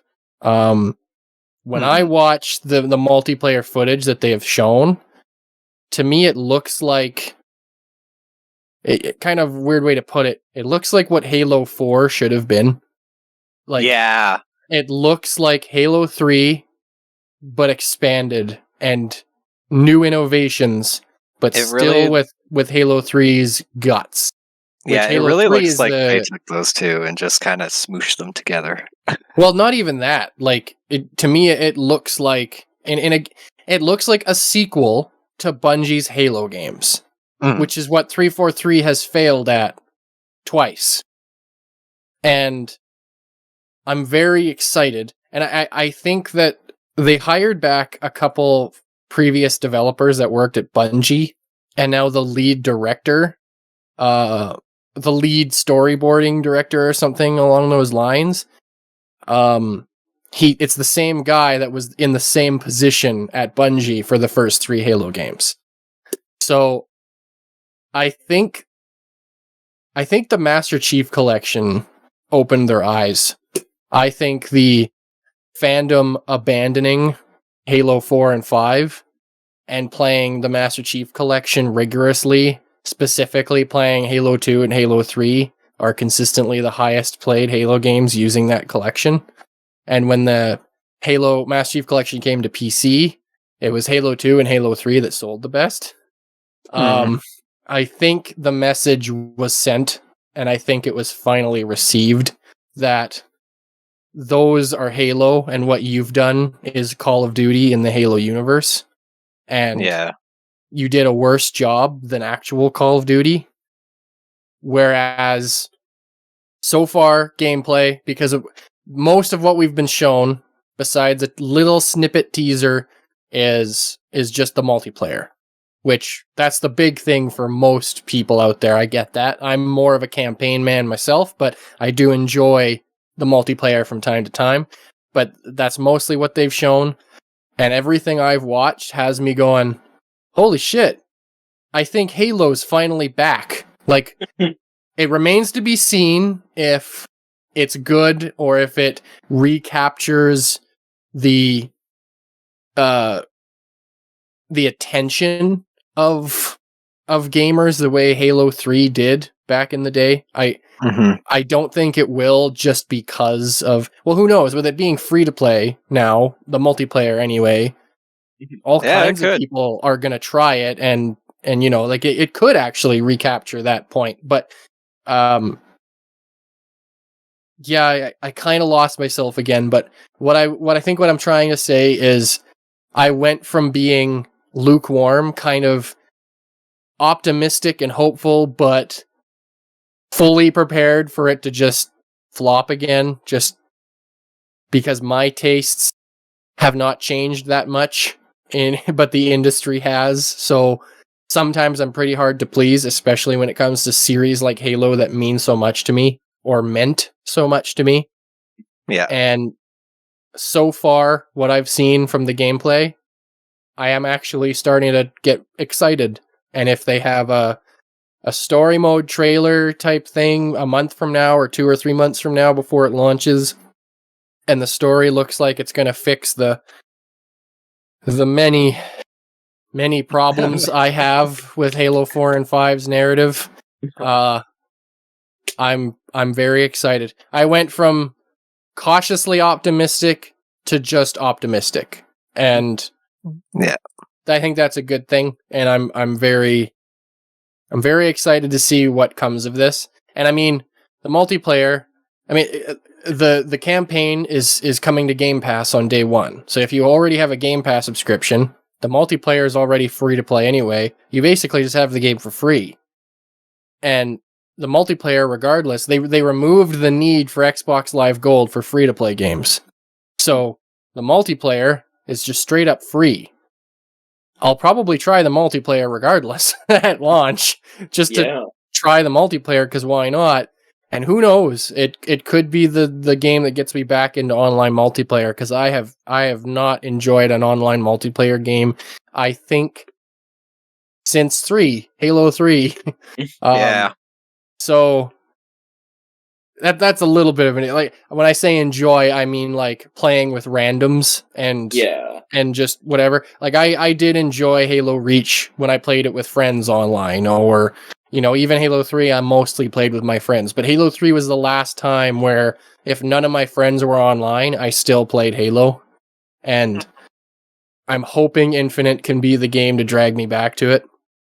God, could you imagine if it gets us back into Forge? Well, so another thing they've confirmed, I don't know, I think they confirmed, don't quote me on this, but I think they confirmed it won't have Forge at launch, but the Forge mode is in active development and it will be released soon after launch. It's one of those cases of Is that going to include AI too? that's so custom games, for those who aren't familiar, is what sets Halo apart from other shooters. Typically, you can customize rule sets to behave in ways that you just want, and then in Forge you can make maps. So by utilizing the combination of the two, Halo 3 had this huge community where people would make games out of Halo. Playing Halo 3 didn't just mean you played deathmatch and capture the flag over and over and over and over and over. First of all, sacrilege, I called it deathmatch. In Halo, it's called Slayer. But playing Halo meant that you could jump into a multiplayer match if you were in, I think it was called Mosh Pit. I don't remember. It was Bungie's. I remember that. Bungie had a playlist where you could go into online matchmaking, and it was randomly generated game modes and maps that the community had made. So you could go in and you could play basically Mario Kart in Halo, where people many fun ones. Where people just made racetrack maps using Forge and then customized the rule set for how you got what the game considered kills was laps. So people could just make a racing game out of Halo, and people made Griffball. It's dodgeball with hammers, and you can people made games out of Halo. And Halo moving forward, especially in Halo 3's, in 343 Industries' era of taking over Halo from Bungie, it never had that again. Not in the same way. Halo 3 had like a built-in system for the way like modders do Skyrim. And that's why it had the huge following and impact I feel that it did. And the difference between Halo 3 and Skyrim is we still don't have a sequel to Skyrim, but we had a Halo Reach, we had a Halo 4, we had a Halo 5, and they never recaptured what Halo really was. And I feel like I'm optimistic, but I feel like they've done it, and I'm very excited for that. I'm sure hoping they did it. But one of the things what Nathan was saying was for years that Nathan and I wanted them to put AI bots in the local multiplayer and stuff so that you didn't have to play online, or if you made a Forge map, you could script a bot to do something to help you make a map in a new game type all your own. Yeah. And I don't know if it's that involved, but they did confirm is going to be AI bots programmed into it, where you can just go into a local multiplayer match and just fight bots if you want to. And if you're in an online game and someone, I don't know, you get a couple kills on the same guy and he's a sore loser, so he quits, he gets replaced by a bot that automatically takes his place. So if you have team 4-on-4 and then 2 guys quit on your team, now you're at a huge disadvantage. Well, 2 bots will pop in instantly so that you still have 4-on-4. So I don't know, to answer your question, Nathan, if AIs will be in Forge, but I very much hope they will be. They did confirm that when Forge releases, you will be able to do Forge on whatever platform you want, and it'll be cross compatible with whichever version. So you can build a Forge map on your PC and then drop it into like a cloud storage thing, and then turn on your Xbox One or your Xbox Series X or S and download that map into your Xbox version. So if you chose to, if you liked using a keyboard and mouse in a sense, or some type of, if you liked the Forge mode on PC's interface better, you could build the map on a PC and then drop it into your Xbox, basically. Which I think is a smart way to do it, because one of the things that turned me off from Forge when they released Halo 5 was it got to the point where Forge grew so complicated to do. Complicated. It used to just be that you just put ground down and then you put stuff in the ground and you've made a map. So you however detailed or however lack of detailed you wanted to be was entirely up to you. In Halo 5, there's the way the user interface is, you have to basically be a software engineer to fucking comprehend what you're doing. Although So- I gotta say, I am slightly optimistic on that point, because then they did the Halo 2 Anniversary Forge. That was a fucking good one. Well, that was prior. Halo 2 Anniversary it? came out before Halo 5, yes. Jesus Christ, I'm old. I get the same way too. I Or- keep thinking the Master Chief Collection released after Halo 5, and it didn't. Yeah. Okay, yeah, no. So hopefully they go back to the Halo 2 one, because that was like I always had like the hopes that they would add in like landmasses that you could do and like Halo Reach or whatever. And of course we never got it. And then Halo 5, it was so fucking confusing. I had no idea what I was doing. But Halo 2 Anniversaries Forge, it went more Forge without going insane. Like they gave you a lot more options for what you could use for in your Forge maps to like, hey, I can, if like something's not working out on this map, I can down a hill. Ta-da. Shit works now. And I was so happy for that, and I'm hoping that the Forge will go back to more Halo 2 style, because they added a lot of cool things, and Halo 5 was just way too overwhelming. Cool. But yeah, There's that's some weird shit you could do with that one, but there is no way in hell I was going to sit there for like 3 weeks to learn all these intricacies. I just wanted to make a fucking little house on the prairies and shoot somebody in it. But yeah, I went from cautiously optimistic to excitedly optimistic. So here's Yeah. hoping that Here's Halo's finally back. I am now interested in it, so Bungie, don't fucking let me down. I will be so depressed. 343. 3 for 3. Sorry. Oh shit. 3 for free. Don't let me down. All right. Swear to shit. I'll knife you if you do. Well, Savage. Hey man, it's cruel to break someone's dreams, okay? all right. So yeah, another thing that Xbox showed off was some new content for Sea of Thieves. Oh yeah. That looks cool. I've been weirdly interested in that game. None of you've played Sea of Thieves? I Nope. want to, but I've had the issue that I don't know people who do. Oh, well, me and my sisters play it from time to time. I mean, Jen and Haley have played it a lot more than I have, but because I've only played it maybe a handful of times. But obviously, it's more fun when you're playing it with other people. But I mean, it's pretty straightforward. It's pretty much just a sandbox pirate game, and then you have missions that you can do. Excuse me, because the game does have like little story missions, I suppose. And you go to like you solve like treasure maps, and like you find shit tons of treasure, and then you take it back and sell it, and then you can use it to buy like new clothes for your pirate, or you can use it to like upgrade your boat to like make it look cool. If you've purchased the game, you can actually buy like pet companions, so you can have like puppies, or you can have kitties or burbs, and they sail on the boat with you, and they're really cute.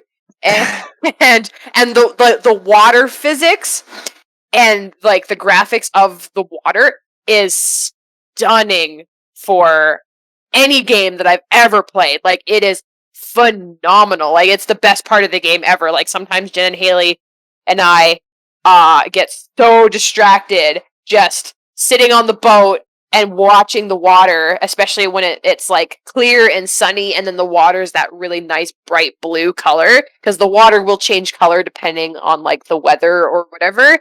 And when it's that nice bright blue, like you just stand there and stare at it. Like you can't help yourself. It's mesmerizing, and it's beautiful. It's so amazing. And then like the physics of like how it affects the boat and it's awesome. But like the game itself is pretty fun.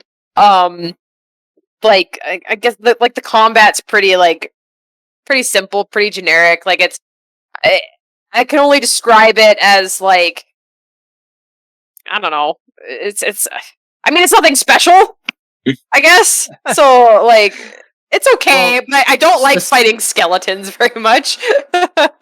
Specifically, this expansion, though, you seemed quite excited when they showed the Pirates of the Caribbean. Because there's Jack Sparrow, and it's all Pirates of the Caribbean, and it looks cool. Because I'm a pirate, and I'm with the real pirates. Like,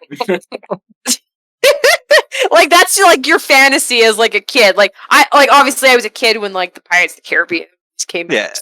So like to me that speaks to like my childhood self, and having a game where I can just be a free pirate and like just like do whatever I want and like steal people's treasure. Like you can even like attack other people's boats and steal all their goodies and stuff like that. So having a game where you're just a free plundering pirate, and then all of a sudden you can go on a quest with Jack Sparrow and his pirate crew. That's just, come on.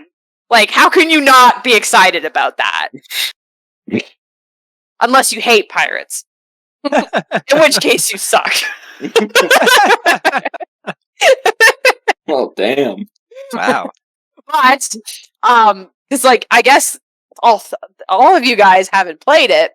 I would heavily recommend playing it because you can play it for free, I think. Or I don't remember how much I paid for Xbox Game Pass. I think I paid like $1 for like 12 months or something like that, because I think there was like a big thing where they were trying to get people to try the Game Pass. So it wasn't very much money, but you can play the game free if you have Xbox Game Pass. There's just certain things that you can't get. Like, I know when I talked about getting pets and stuff like that, like, I can't purchase pets because I don't have the purchase version of the game or something like that. But I don't, to me, so far, there hasn't been any other, like, glaring limitations because I'm playing it on Game Pass. Like, to me, I still feel like I get, like, the full extent of the game.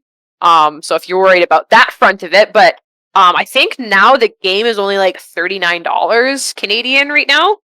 So it's not very expensive, and it's super fun, especially if you're playing it with, obviously, people you have fun playing games with. So, and then with the expansion, Jack Sparrow. Like it just looks so fun. It just looks so fun. And I'm a big sucker for like story games with like stories in them and stuff like that. So sometimes when I'm playing Sea of Thieves and we're just plundering and doing treasure maps and stuff like that, that stuff is fun, but I can only stay invested for so long because usually I need a cause to be doing what I'm doing. So I always like it when there's like story stuff that you can experience. And but yeah, having like a Pirates of the Caribbean storyline it's such a given for Sea of Thieves, so I was very pleasantly surprised.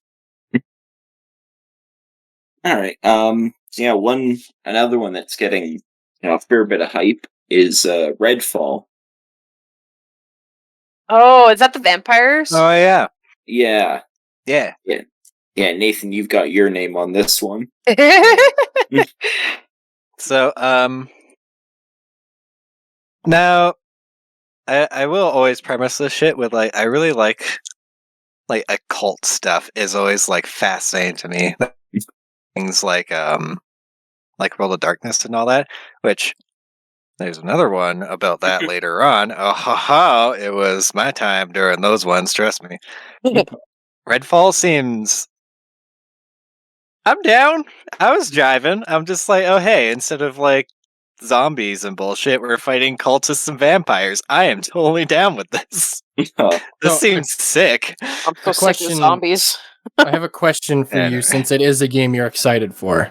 Because it's a game, I honestly, like, no insult to you or anything, of course, but it's a game that I saw and I was like, come the fuck on. So, let me ask you this. As someone who I loathe Left 4 Dead 2. Mm-hmm. Is there anything here that could possibly interest me? I just don't get the hype. To me, it's Left 4 Dead 2 with vampires. So What do you see out of it other than that? Left 4 Dead 2 has to be, it's like a fucking swarm shooty, bang bang, there's zombies everywhere kind of game with a few specials, right? Mm-hmm. This, because you're not fighting mindless shit, automatically won't be like Left 4 Dead 2, at least from what I can tell. I could be completely wrong. All these cultists might have a death wish and rush at you like the Payday 2 police officers. No fucks given. They'll just go to haul ass and try to murder you. But at the same time, they might actually design them so you're actually fighting, like, it feels like people and not lemmings. On top of that, each one seems to have their own abilities, which Left 4 Dead 2, the only difference between the characters was sassy comments you get. Was fun. I liked some of the humor, but, gameplay-wise, you're basically playing the exact same 4 people. And this feels more from how they've been showing it. It feels like it's going to be a mix of a shooter and more of a... It's to say, but I'm kind of getting like a XCOM vibe. Like there's some threat on the world and you're trying to go out there and collect evidence and like search these different places to like, I don't know. Obviously, like some guys are trying to like make people aware of what's happening and other people are like fighting this because they have their own reasons to beat shit up or beat vampires up. So it feels like this weird like XCOM mix of vampires are slowly trying to take over the world and you're kind of like that small force trying to thwart it. Okay. And so it, like in the trailer, it did have like this like slightly Left 4 Dead 2 feel, but there's definitely not enough. That's a good way. I want Seth MacFarlane to make Left 4 Dead 2. I know, right? It doesn't feel like what they've shown and what they're aiming for and what they've like kind of given so far. It doesn't feel like it could be a Left 4 Dead 2. Like there's no way you can have like a mystery with 4 people with like unique abilities and like this weird overarching like Doom plot into a Left 4 Dead 2 kind of style with like actual people instead of just like mindless zombie bullshit. Yeah. That's what zombies kind of are, mindless bullshit. Yeah. I know, right? Zombies are mindless bullshit! Along with all the games. No, I'm just kidding. A few good ones, but yeah, for the vast majority of zombie I'm games, just kidding. I have a very strong hatred. No, we've had this discussion before. I know. You and I went on like a good hour rant bashing zombie games in one of these podcasts. I know. Yeah, I won't say anymore. I just have we both have a special aggression against that. Just special those hatred. kinds of games. Yeah. Both of us. It's just like, oh, but yeah. Could be one of those games. It really feels like, for what they've shown, it has to be. That's why I'm interested in it, because I like the occult shit. I'm down for this. Okay. Let's see. All right. So yeah, next I have on here Psychonauts 2. They finally showed off, a significant trailer for that in their presentation. Yeah, that looks really cute. I like. It looks dorky. I love it. It's funny. Holly, you were saying before that it intrigued you, but yeah, I mean, I've never played Psychonauts, but I don't know, something about the art style and then I don't know, just the atmosphere that I got from the game trailer, and I've seen some stuff of like the previous Psychonauts, and I've had that feeling too, but I've never been a fan of it. But yeah, it intrigued me just because I really like the style. It looks really unique and quirky, and I kind of like that stuff. So That's kind of all I had to say about it. But All right. Yeah. Yeah. Next is one that I know sort of relates to something Tom and I've kind of harped on this podcast. That is Oh, boy. Shredders. Yeah. Yeah. the I what? saw that and I'm like, oh my god, Rob needs to know. Yes. Oh, okay. Yeah. Yeah. If Nintendo won't give me 1080, Microsoft will. They didn't really show much for it. What was briefly shown there impressed me because what I want out of sports games, as I've said numerous times, is I'm more of an arcade style fan rather than a simulation fan. Yeah. And Shredders looked more arcadey and just nitty gritty, do the race, and you can do some tricks on your way down in the race. And Yeah. that's exactly what 1080 is, and I love 1080, so I'm excited for Shredders. That's as superficial as it gets. Yeah. Microsoft showed me a 1080 game, and I'm excited for it. 1080 clone, and you're like, yes. Yeah, like, more than anything else, Microsoft has shown that is like that's really selling me on either an Xbox or xCloud if it turns out to be viable with my internet. Oh yeah. One I'd actually kind of forgotten this one was supposed to be coming, but Xbox showed off Eiyuden Chronicles is I think how it's said. You're probably pretty close because it's based off Suikoden. Yes. Yeah. I am pumped for that. Oh, I want to get my hands on that thing. I've already like wish listed it on Steam. I'm just like, oh baby. The instant I saw it, I'm just like, this looks like the kind of shit I like. Let's do it. Ollie, this was the Microsoft showed off that 2D sprite RPG. That's the one that we're talking about? Yeah. I never remembered what name it was. I just remember seeing it, and I was like, "Oh, that looks." Like I don't know. I'm not into like pixel art style games so much anymore. Which is why I was surprised that this one kind of caught my eye because I don't know. It just did. Yeah. But yeah, no, it looks really fun. I don't know what the hell about it, but the instant I saw, I'm just like, I'm fucking wish listing that right now. Yeah, something about it was just like, bam, I like that. Yeah. Well, it's the same team that made Suikoden, which is a pretty famous classic RPG series that was on the PlayStation 1, I think. So it's got some hype behind it.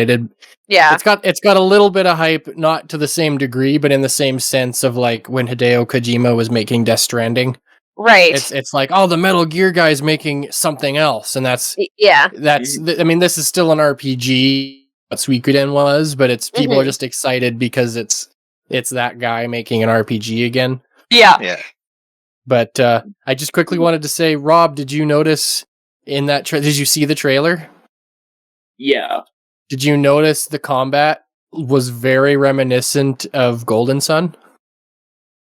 You know what? I didn't actually clue into that. Interesting. But he was asked that on Twitter, and he said deliberately that he happened to be replaying Golden Sun while working on it and liked the way they had the camera in the battles, so he did the same thing. Mm-hmm. And I just thought it was funny because we're playing Golden Sun on the channel. Yeah. All right, and then I guess the last thing we have for the Xbox segment here is Microsoft's other big announcement. They showed off a cinematic trailer for Starfield. Yeah, Starfield. I am so fucking curious about where that game's going. Holy moly. I'm just like, what is this? I'm curious, but I don't know where I stand on it. I'm curious. I know, right?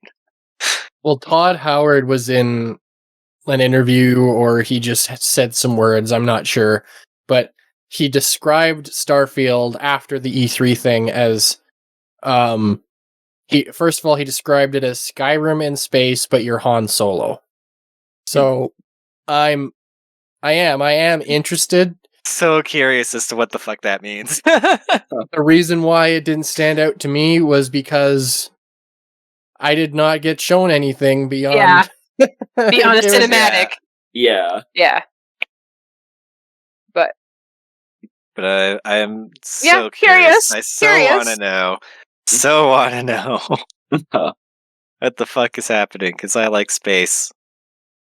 still glad that they talked about it at all, though. But Yeah, because they didn't have to, I suppose. they didn't have to, but I'm happy they did. All right, and then sort of the last like publisher specific conference that actually had anything interesting was Ubisoft. And Holly, you found a couple things to be interested in there. I did. Uh, I have the memory of a think- squirrel. Holly gave me a list of games to add to the I list, did, yeah. and I think she's Oh. forgotten all of them. Well, no, Oh. I think I remember them, but then I don't remember like what publishers had what games, and then so I'm like, Ubisoft. What's in there? so they How'd you they do? had Avatar and Riders Republic. Oh, okay, all right. So, When's the Avatar game coming out? yeah. Yeah. So the reason Jesus Christ, how why, was the that? reason why I was like, okay, that's kind of interesting, because I don't know, because like it looks good, like it looks really interesting, and I think that having like an open world Avatar game is a really cool thing. Sounds cool. But like the timing is weird. Like why now? You know, like I the guess hype it's for like the Avatar is very properties. much gone. You know, Yeah. like how many years ago was the movie? I don't even know Uh. when the other movies are coming. I mean, I'll rewatch that show. know? I've probably rewatched it like 5 times. But I am such an outlier. Different I am Avatar. such an outlier. Different Avatar.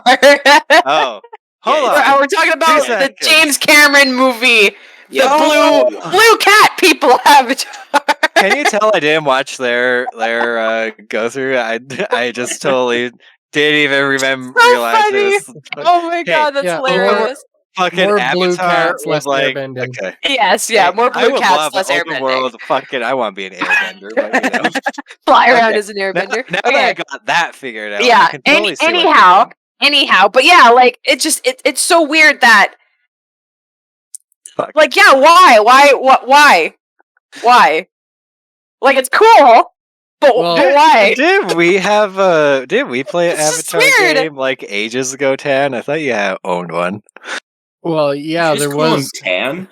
Yeah, I Man. was like, what? Jesus. Damn. Hold on. Damn. The whole Avatar thing's completely thrown off everything. I need to He needs to restart my reboot brain. again, yeah. Yes, hold on. Rebooting. Hello, Nathan was individual. watching Queer Eye. Hello, individual. I've known for 25 years. Hey, Tan. Friend Tam. I forgot my birthdays this week up until the point my phone reminded me, so don't give me that shit. Your best friend Tana Cinders. Tam Cinders. All He's right. roommates with Rube Chandelier. Hey, Timon, what's you up about that Avatar game? So yeah, the game you're talking about, Nathan, there was a movie tie-in game with Avatar that came out, Yeah, okay, I'm and not crazy. I don't remember who made it, but I think it was published by Ubisoft. So For real? it was one of those movie tie-in games that was tolerable, Yeah. but it Those wasn't shit. usually weren't very It wasn't great, the worst but- thing, yeah. But it 'Cause just they- wasn't they good. were- With it. Well, they were always pumped out in such a short amount of time to obviously cash in on the hype of the film. So usually movie tie-in games suffered from the fact that they had a very short development period. So the likelihood of them being good or anything beyond okay is very small.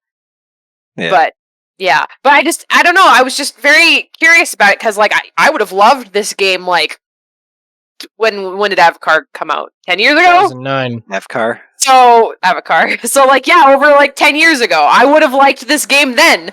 But not saying I don't like it. I'm just kind of baffled Yeah, in it's a like, sense, why 'cause- is 'cause it I- happening? because I'm looking at it and I'm being like, wow, that's really cool. But huh? Well, Like- it's coming out next year, and next year is when the new movie comes out. Oh, okay. See, I didn't know that. They're making another movie? Of course, making, like, he has 5. like Jesus 5 Christ, of I them am planned. But that's the thing is that I never so knew out that of any loop of with those. that. I never knew that any of the sequels got greenlit yet because I obviously knew that there was 5 of them planned, but I never knew that one of them was greenlit and in production and blah blah blah. So that's why I was kind of like, I thought it was weird that they all of a sudden made this like pseudo open like this open world Avatar game, but then it's just like, but like they're like obviously you'd want to cash in on like, you know, I don't know, you'd want to link it with like the film obviously, and so that's why I was kind of like, yeah, I was kind of stunned because I was like, I didn't think I would see an Avatar game at this time. I suppose I don't know, but I mean, I'm interested in it because obviously, like I liked the film because I liked the world. I thought that was really cool. So to be able to kind of explore, that that world and how all the different creative things they can come up with like wildlife or flora or different areas to explore and stuff like that would be really really cool. And then you can fly around on those cool little dragon thingies. Like that would be fucking awesome. I'm a very much of a lover of open world games. Doesn't matter like where they come from or like what kind of like if they're based on anything or whatever, because as long as I can explore this really unique and creative world, I'm usually pretty happy with that. So I thought it was very interesting to see an Avatar game in 2021. So I was like, oh, neat. My brain is still trying to put together that Avatar's gay game. See, I imagine it totally being like thought it was the other one, but I it's imagine like, it oh being God, like never mind. Kakarot, but it's Yeah. it's like Aang and and then what was the other one? What was it called? The other game? Riders Republic. Yeah. So when I saw it, I'm usually not into these kind of games, but when I saw it, the vibe I got from it was like Burnout Paradise, but with like multiple different things. You know what I mean? Because like obviously it showed off like that you can be like biking and but you can have like different kinds of you can use different kinds of vehicles. Like there was a bunch of different kinds of Sports is the word you're looking for. yeah, I'm sorry, I'm tired. It's late. But yeah, there's a bunch of different like sports. But I think what intrigued me about it was like in the trailer they showed like a dude riding down like a mountain course on a bike, and I felt like I actually started getting like nerves because it was so immersive. Like the way that this biker was riding down this mountain trail, and I thought, man, this is really cool that I can even experience that just by seeing the trailer, like being like, oh my goodness, this is like really scary or whatever. But that's kind of why I thought it was really interesting. And I think hopefully I'm not remembering this incorrectly, but when I saw it, they said that you can explore like open world areas too.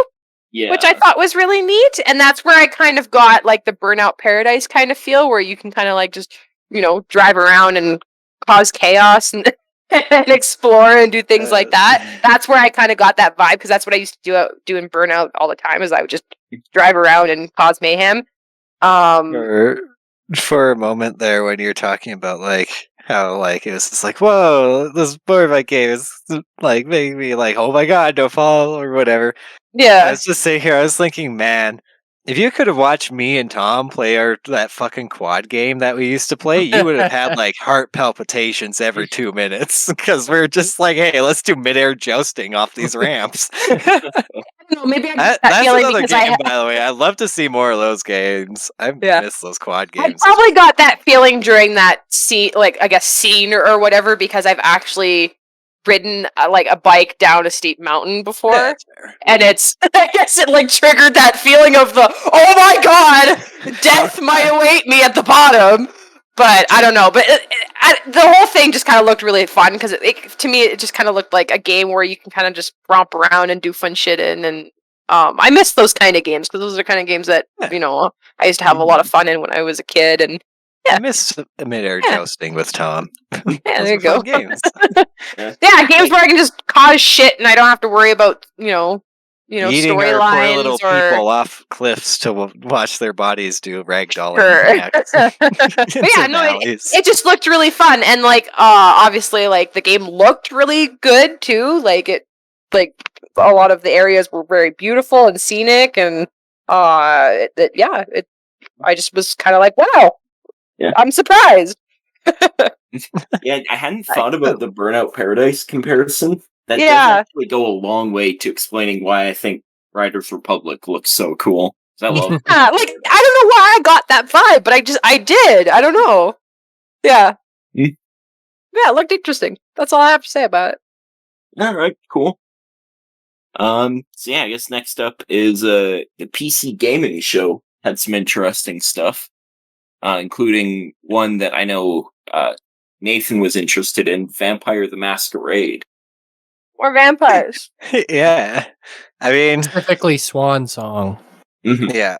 So, as before, I like Occult, and this one looks pretty cool. Vampire the Masquerade, I get them you vamps. know, the whole like World Darkness thing, Vampire the Masquerade's part of it, I guess, and then yeah, well, it is. So when I saw this, I was like, ooh, tell me more, because I know that there was like one that was recent, but I don't think it went over very well. No, I can't remember if it released. it didn't. You're thinking of Vampire the Masquerade Bloodlines, which was delayed. Okay, so it hasn't been out yet. I just remember hearing about that one that fell off the face of the earth for me, so I was like, oh. But then this one popped up, and I really do like story games like that. And so when I saw it, I'm just kind of like, ooh, a vampire game that seems to be super heavy into story. I am highly interested. Hello. So yeah, I'm kind of pumped for that. That looks fun. I'm ready. Hmm. Ready to see why a lady's like having like weird flashbacks, I guess. I don't know what to call it. It was interesting. Yeah. Who are you? Who are you? Tell me your secrets. I'm ready. I'm excited for it. So yeah. All right. One that really appealed to me was Sacrifier for a couple reasons. The obvious one watching the trailer is it's an RPG that has a very similar visual style to Octopath Traveler, which is Oh, yeah. that I really like. Then the other thing was we didn't get to see the combat like in depth. We kind of just got to see the character in action. But it mentioned a blend of like real time combat and turn based combat. I'm just kind of interested to see how that works. So that's one I'm going to be keeping an eye on. One that I like looking over the list, one that I kept getting mixed up with Sacrifier, I think just because of the way the titles look visually, is one that Tom added to the list, Solstice. So Solstice is a 3D action combat game on the same sort of vein. Everybody on the internet explodes every time you say this, but in the same sort of vein as like Dark Souls. Not necessarily, Dark Souls difficult, but like that kind of action game. And I don't really know why I'm excited for it the way I am, but it something about the lead character's design and the like ghost companion that they have and the bosses they were fighting in the trailer, just something about it just, I don't know, jived with me, and I was for some reason that game stands out to me because it was shown immediately. I can't remember if it was following or preceding, but 2 games back to back that in a gameplay sense looked completely identical. And this is the one of those 2 that made me go, oh hey, that looks cool. It looks different from Dark Souls. It isn't just a Dark Souls clone. And yeah, I'm excited to see more of it. It reminded me in terms of its visceral nature. It reminded me of another game I'm excited for that's supposed to release this year. I think it's pronounced Thymesia, which is a game where you play as like a witch doctor that turns diseases into weapons, kind of a thing. Oh yeah. And I was expecting that at E3. It's another one of the games that got a gameplay demo after E3, just sort of put on YouTube. But I would say I'm more excited for that one than Solstice.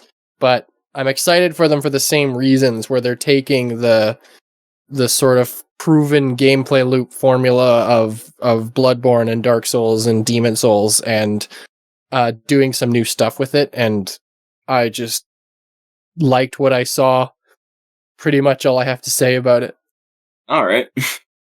So yeah, one that I was, well, in a sense, one that I was looking forward to before E3 was Citizen Sleeper.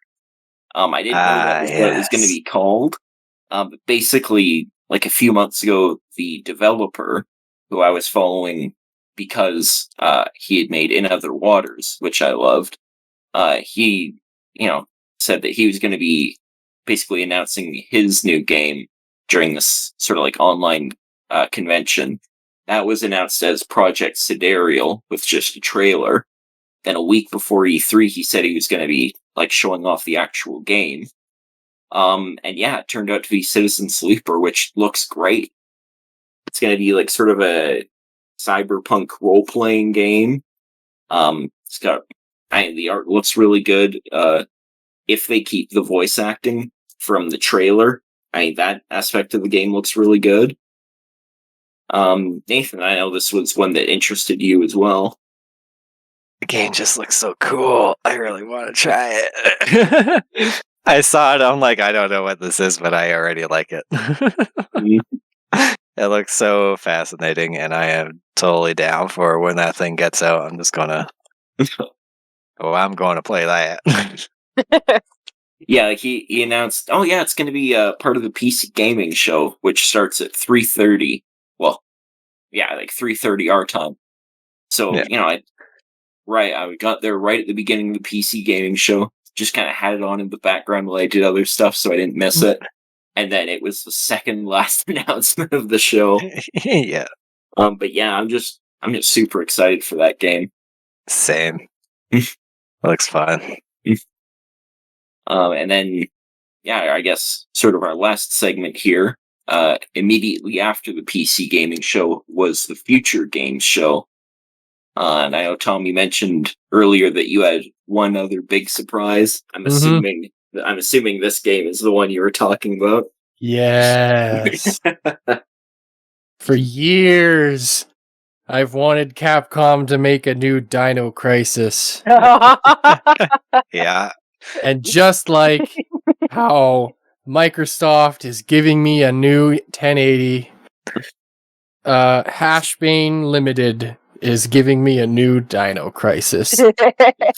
This game is called Instinction, and we didn't see too much. We saw some gameplay footage briefly that made it kind of look more of like a first-person shooter, just with the enemies being dinosaurs, but they did clarify on social media afterwards that it is, at its core, a survival horror, and Dino Crisis is one of its main influences.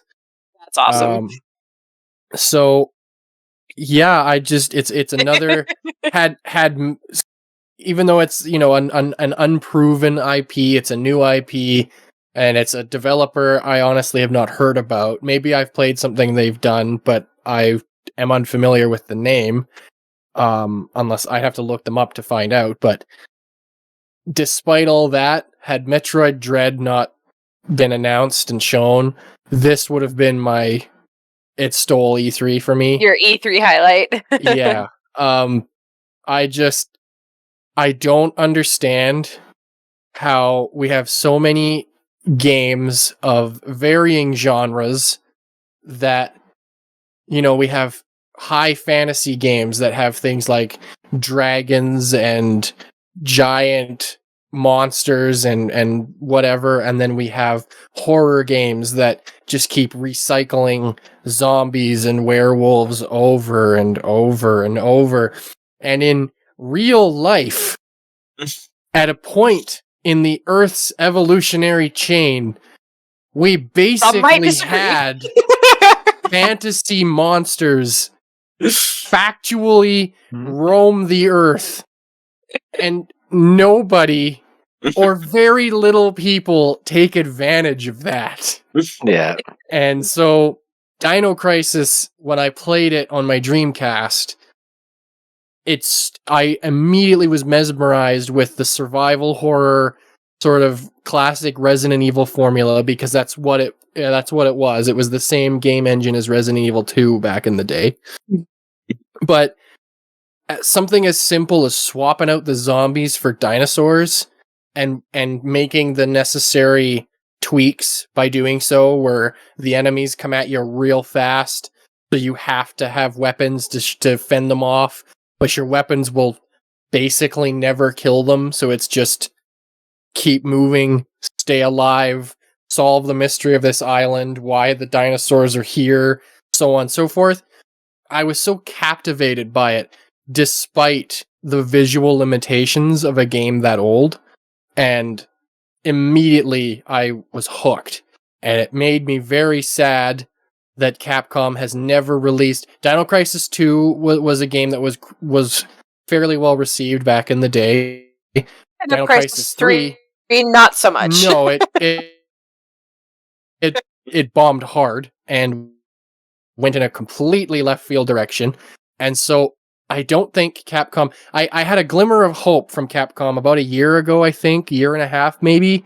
I don't quite remember, where they publicly said they wanted to go more into their back catalog of IPs and do new things with them. Mm-hmm. And that made me think, hey, with survival horror games, the Resident Evil series exploding in popularity all over again, that made me think, hey, there's a new Jurassic World movie coming out soon. They could try to capitalize on that by doing something new with Dino Crisis.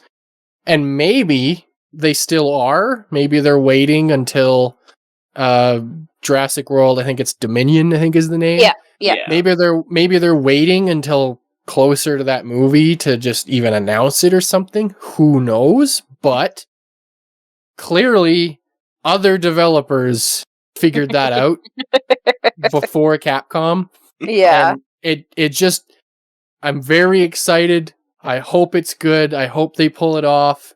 And I just so happy to see something that tugged on the Dino Crisis nostalgia strings at a conference I almost just didn't watch, because I wasn't sure if there was going to be anything I was going to enjoy in it. And then the first game was Instinction. That set the tone for the whole show for me. I was like, holy shit, if that's their first game, what's the rest? And there was nothing else in that conference that like immediately, it went on my list of games I had to get.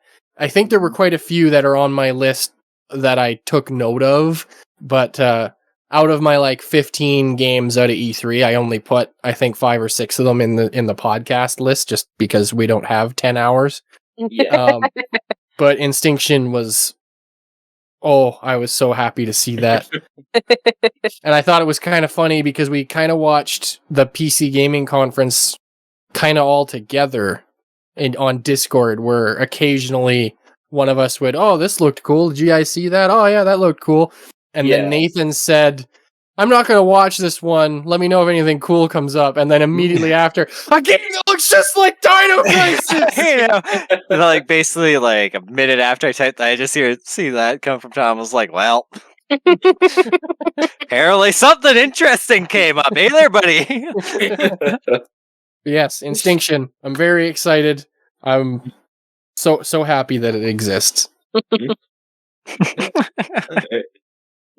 As we mentioned back when we were talking about the games we've been playing recently, I've been getting really into Ollie Ollie, and they they'd announced Ollie Ollie World, I think during one of like the indie presentations Yeah. Nintendo did. And yeah, they finally showed off, some more gameplay, and yeah, it looks cool because the Ollie Ollie just feels great to play. Um, I'm really interested to see how that translates to, at least what they've said is basically kind of an action platformer Yeah. with like a pretty cool looking world. Yeah, just like it's a game that was kind of on my radar before, and now that I've played the first one in the series, has just like shot way up my list. All right, and then the last one we have on here is another one from the Future Game Show, Kiwi. Kiwi! Oh, it's so cute! He's so cute. Oh, I forgot about Kiwi! Oh, I see more kiwi. What a ridiculous concept for a It game, but is. man, it just wins on cute factor alone. I saw that and I was instantaneously charmed by it. Like, oh, good this is God, so it's good. it's so cute. It's so cute. Like the kiwi sorting mail. Like, who thinks of this shit? I want it so bad. It looks so adorable. Yeah, it just screams charming. It just looks so charming. All right. Yeah, it does look just nice to play, especially Yeah. if you've got another person. Yeah. So yeah, I guess that pretty much covers everything. I think we'll wrap up. Usually I was going to say around this time, but usually about a week before this time. Usually. are announcing stuff like, oh, this was our game of E3. So I'm just curious. Some of them I feel like I know, but I'm just curious what everyone's sort of individual game of the show was. And then we all died. I'll go first. All right. Honestly, Halo Infinite, because that one actually turned my hopes around for that game. Interesting. I'm hopeful for it. Still hesitant. Still fucking like I'm not hesitant. Still like I'm not super duper over the moon psycho hyped about it, but I am actually now. I'm feeling like, hey, this could be something. I am actually excited for this now. Cool. Tom, I feel like I know what yours is. Yeah, no, I think I know what Tom's is too. Well, I'll give you guys two guesses, and they're both right. If I had to just pick one game, it would be Metroid Dread. Yeah. Not just because of everything I'd already said in the podcast, but it's been a long time since I watched something like E3 or the Game Awards or interviews or something from PAX or anything like that. It's been a long time since I've watched one of them, and I was completely in shock and excited by an announcement that I truly did not see coming. Yeah. So not just because I'm finally getting a new 2D Metroid that's a new game, not a remake, and on the Switch, which I still believe was the nail in the coffin for Samus Returns, that it came out in a post-Switch world for the 3DS. Right? Yeah. So stupid. And I'm hoping Nintendo realized that, and that's why they gave a 2D Metroid another shot. One can hope. But yeah, mine is Metroid Dread. Well, I think everyone knows which one mine is. Psychonauts 2. Yeah! Superior sequel. Well, yeah, of course I'm excited for Breath of the Wild sequel. Something also I wanted to mention about it too is we still don't have a title for Breath of the Wild 2. Yeah, which I thought was very interesting. they've said apparently they don't want to reveal it yet because they consider it too much of a spoiler. Yeah, that it could kind of clue into players of what might happen in the story. So I thought that was some really interesting information. But when I saw the trailer, obviously I was like gobsmacked, because I felt like they kind of did it on purpose. They were showing the fucking Zelda Game & Watch, and they were like, "Oh yeah, for the 35th anniversary," and I'm sitting there and I'm like, "Really? Are you fucking serious? A fucking Zelda Game & Watch?" So I was like brought back pretty low, and then of course they, showed off the trailer. But yeah, that was my first thing when the trailer ended. Was like, they didn't give us a name. I'm really surprised. And then, yeah, I heard later on that they don't want to reveal it yet because it could clue into players of what might happen, which is even more juicy than anything else. So, yeah, but I'm very excited but I don't want to sound like I'm greedy, but because the trailer is so vague, I want to see more because it's just so open-ended. It's so vague, and I just have to know. I need to know. Huh. All right. And then, yeah, I think my game of the show is Citizen Sleeper. Oh, I was expecting it to be WarioWare. It's not Shredders. Guys have been griping about 1080 forever. Citizen Sleeper, it's such a particular combination of, I've never played a game exactly like that before. I think the gameplay looks really interesting. Yeah. But also, I have played a game by this developer, and I know he does good work. So I'm really excited for that game. Yeah. I've watched that trailer so many times. Sweet. I like the meme. I saw a meme for Breath of the Wild 2 being like, "Oh my god, guys, the title leaked," and it was like a photoshopped Legend of Zelda Breath of the Wild. Link totally dies in the first 5 minutes. Oh yeah. Link totally dies in the first 5 minutes.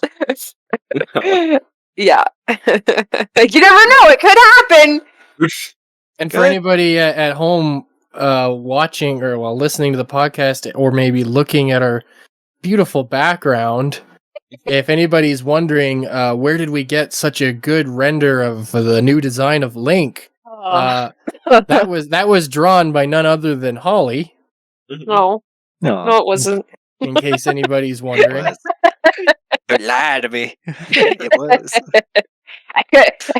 Well, it's the first time I've ever jumped on that bandwagon because, obviously, on Instagram you see it all the time. Whenever a character's new redesign or anything like that is shown off, people are right on it, and they're drawing pictures and fan art of it and all that kind of stuff. And I've never been wanting to jump on the bandwagon, but then Tom asked me. He's just like, "So, if you had 24 hours, do you think you could you draw that?" And I was like, "Dude, give me 4 hours and I'll do that." And sure enough, 4.5 hours later, it was done. That does look good. Thanks. Yeah, I haven't seen it yet, but yeah, totally. That looks great back there in the background. I like it. Awesome job, Holly. I'm all right. So yeah, that was our post E3 special. As usual, we've got other stuff on the channel you can watch. Some Let's Plays. We did a pre-E3 special. Go yell totally at us watch in the the Bloodborne comments. ones. Watch Rob tell Tom that Metroid Dread will never happen. Yeah. Yell at us for all the things we got wrong. Yeah. Aggressively yell forever. Just scream at your computer. Hit the dislike button if you really disagree, because apparently that does the same thing for the algorithm as hitting the like button, so it really doesn't matter. Yeah. Smash so that shit, yo. If you hate us, or hate us a lot, or just hate the sound of our voices, It'll give me views. Yeah, find me on Twitter and yell at me. Also check out my Flickr page. You're what? What? Check me out on my MySpace. Yeah. Flickr's not that old. I mean, it is old. God, It's just For also for some I'm reason, just thinking of something absurd that somebody would try to like flex for a social media. I for some reason half expected Rob to next go, yeah, check me out on Grinder. I'm like, ooh. Oh, on Grindr. Dang. Shit, son. Look me up Nathan. on Tinder and swipe right. Yeah. Nathan, I don't need Really to helps tell out a people lot. to check me out on Grinder. They Yeah, know. true. You get enough traffic there. I'm sorry. Oh my god. Oh my I god. should probably help help you get rid of some traffic there. Everybody's just piling on this guy. All right. Anyway, Yeah. Yeah, I guess we'll end it there. with that mental image in all of our heads. That beautiful mental image. Great. All right. And we'll talk to you guys next time. Bye-bye. Bye. Goodbye. Oh, Jesus Christ. Hello. Did Discord pick it up? Yeah, well, I sure as hell heard it. Yeah. I expected that. Jeez.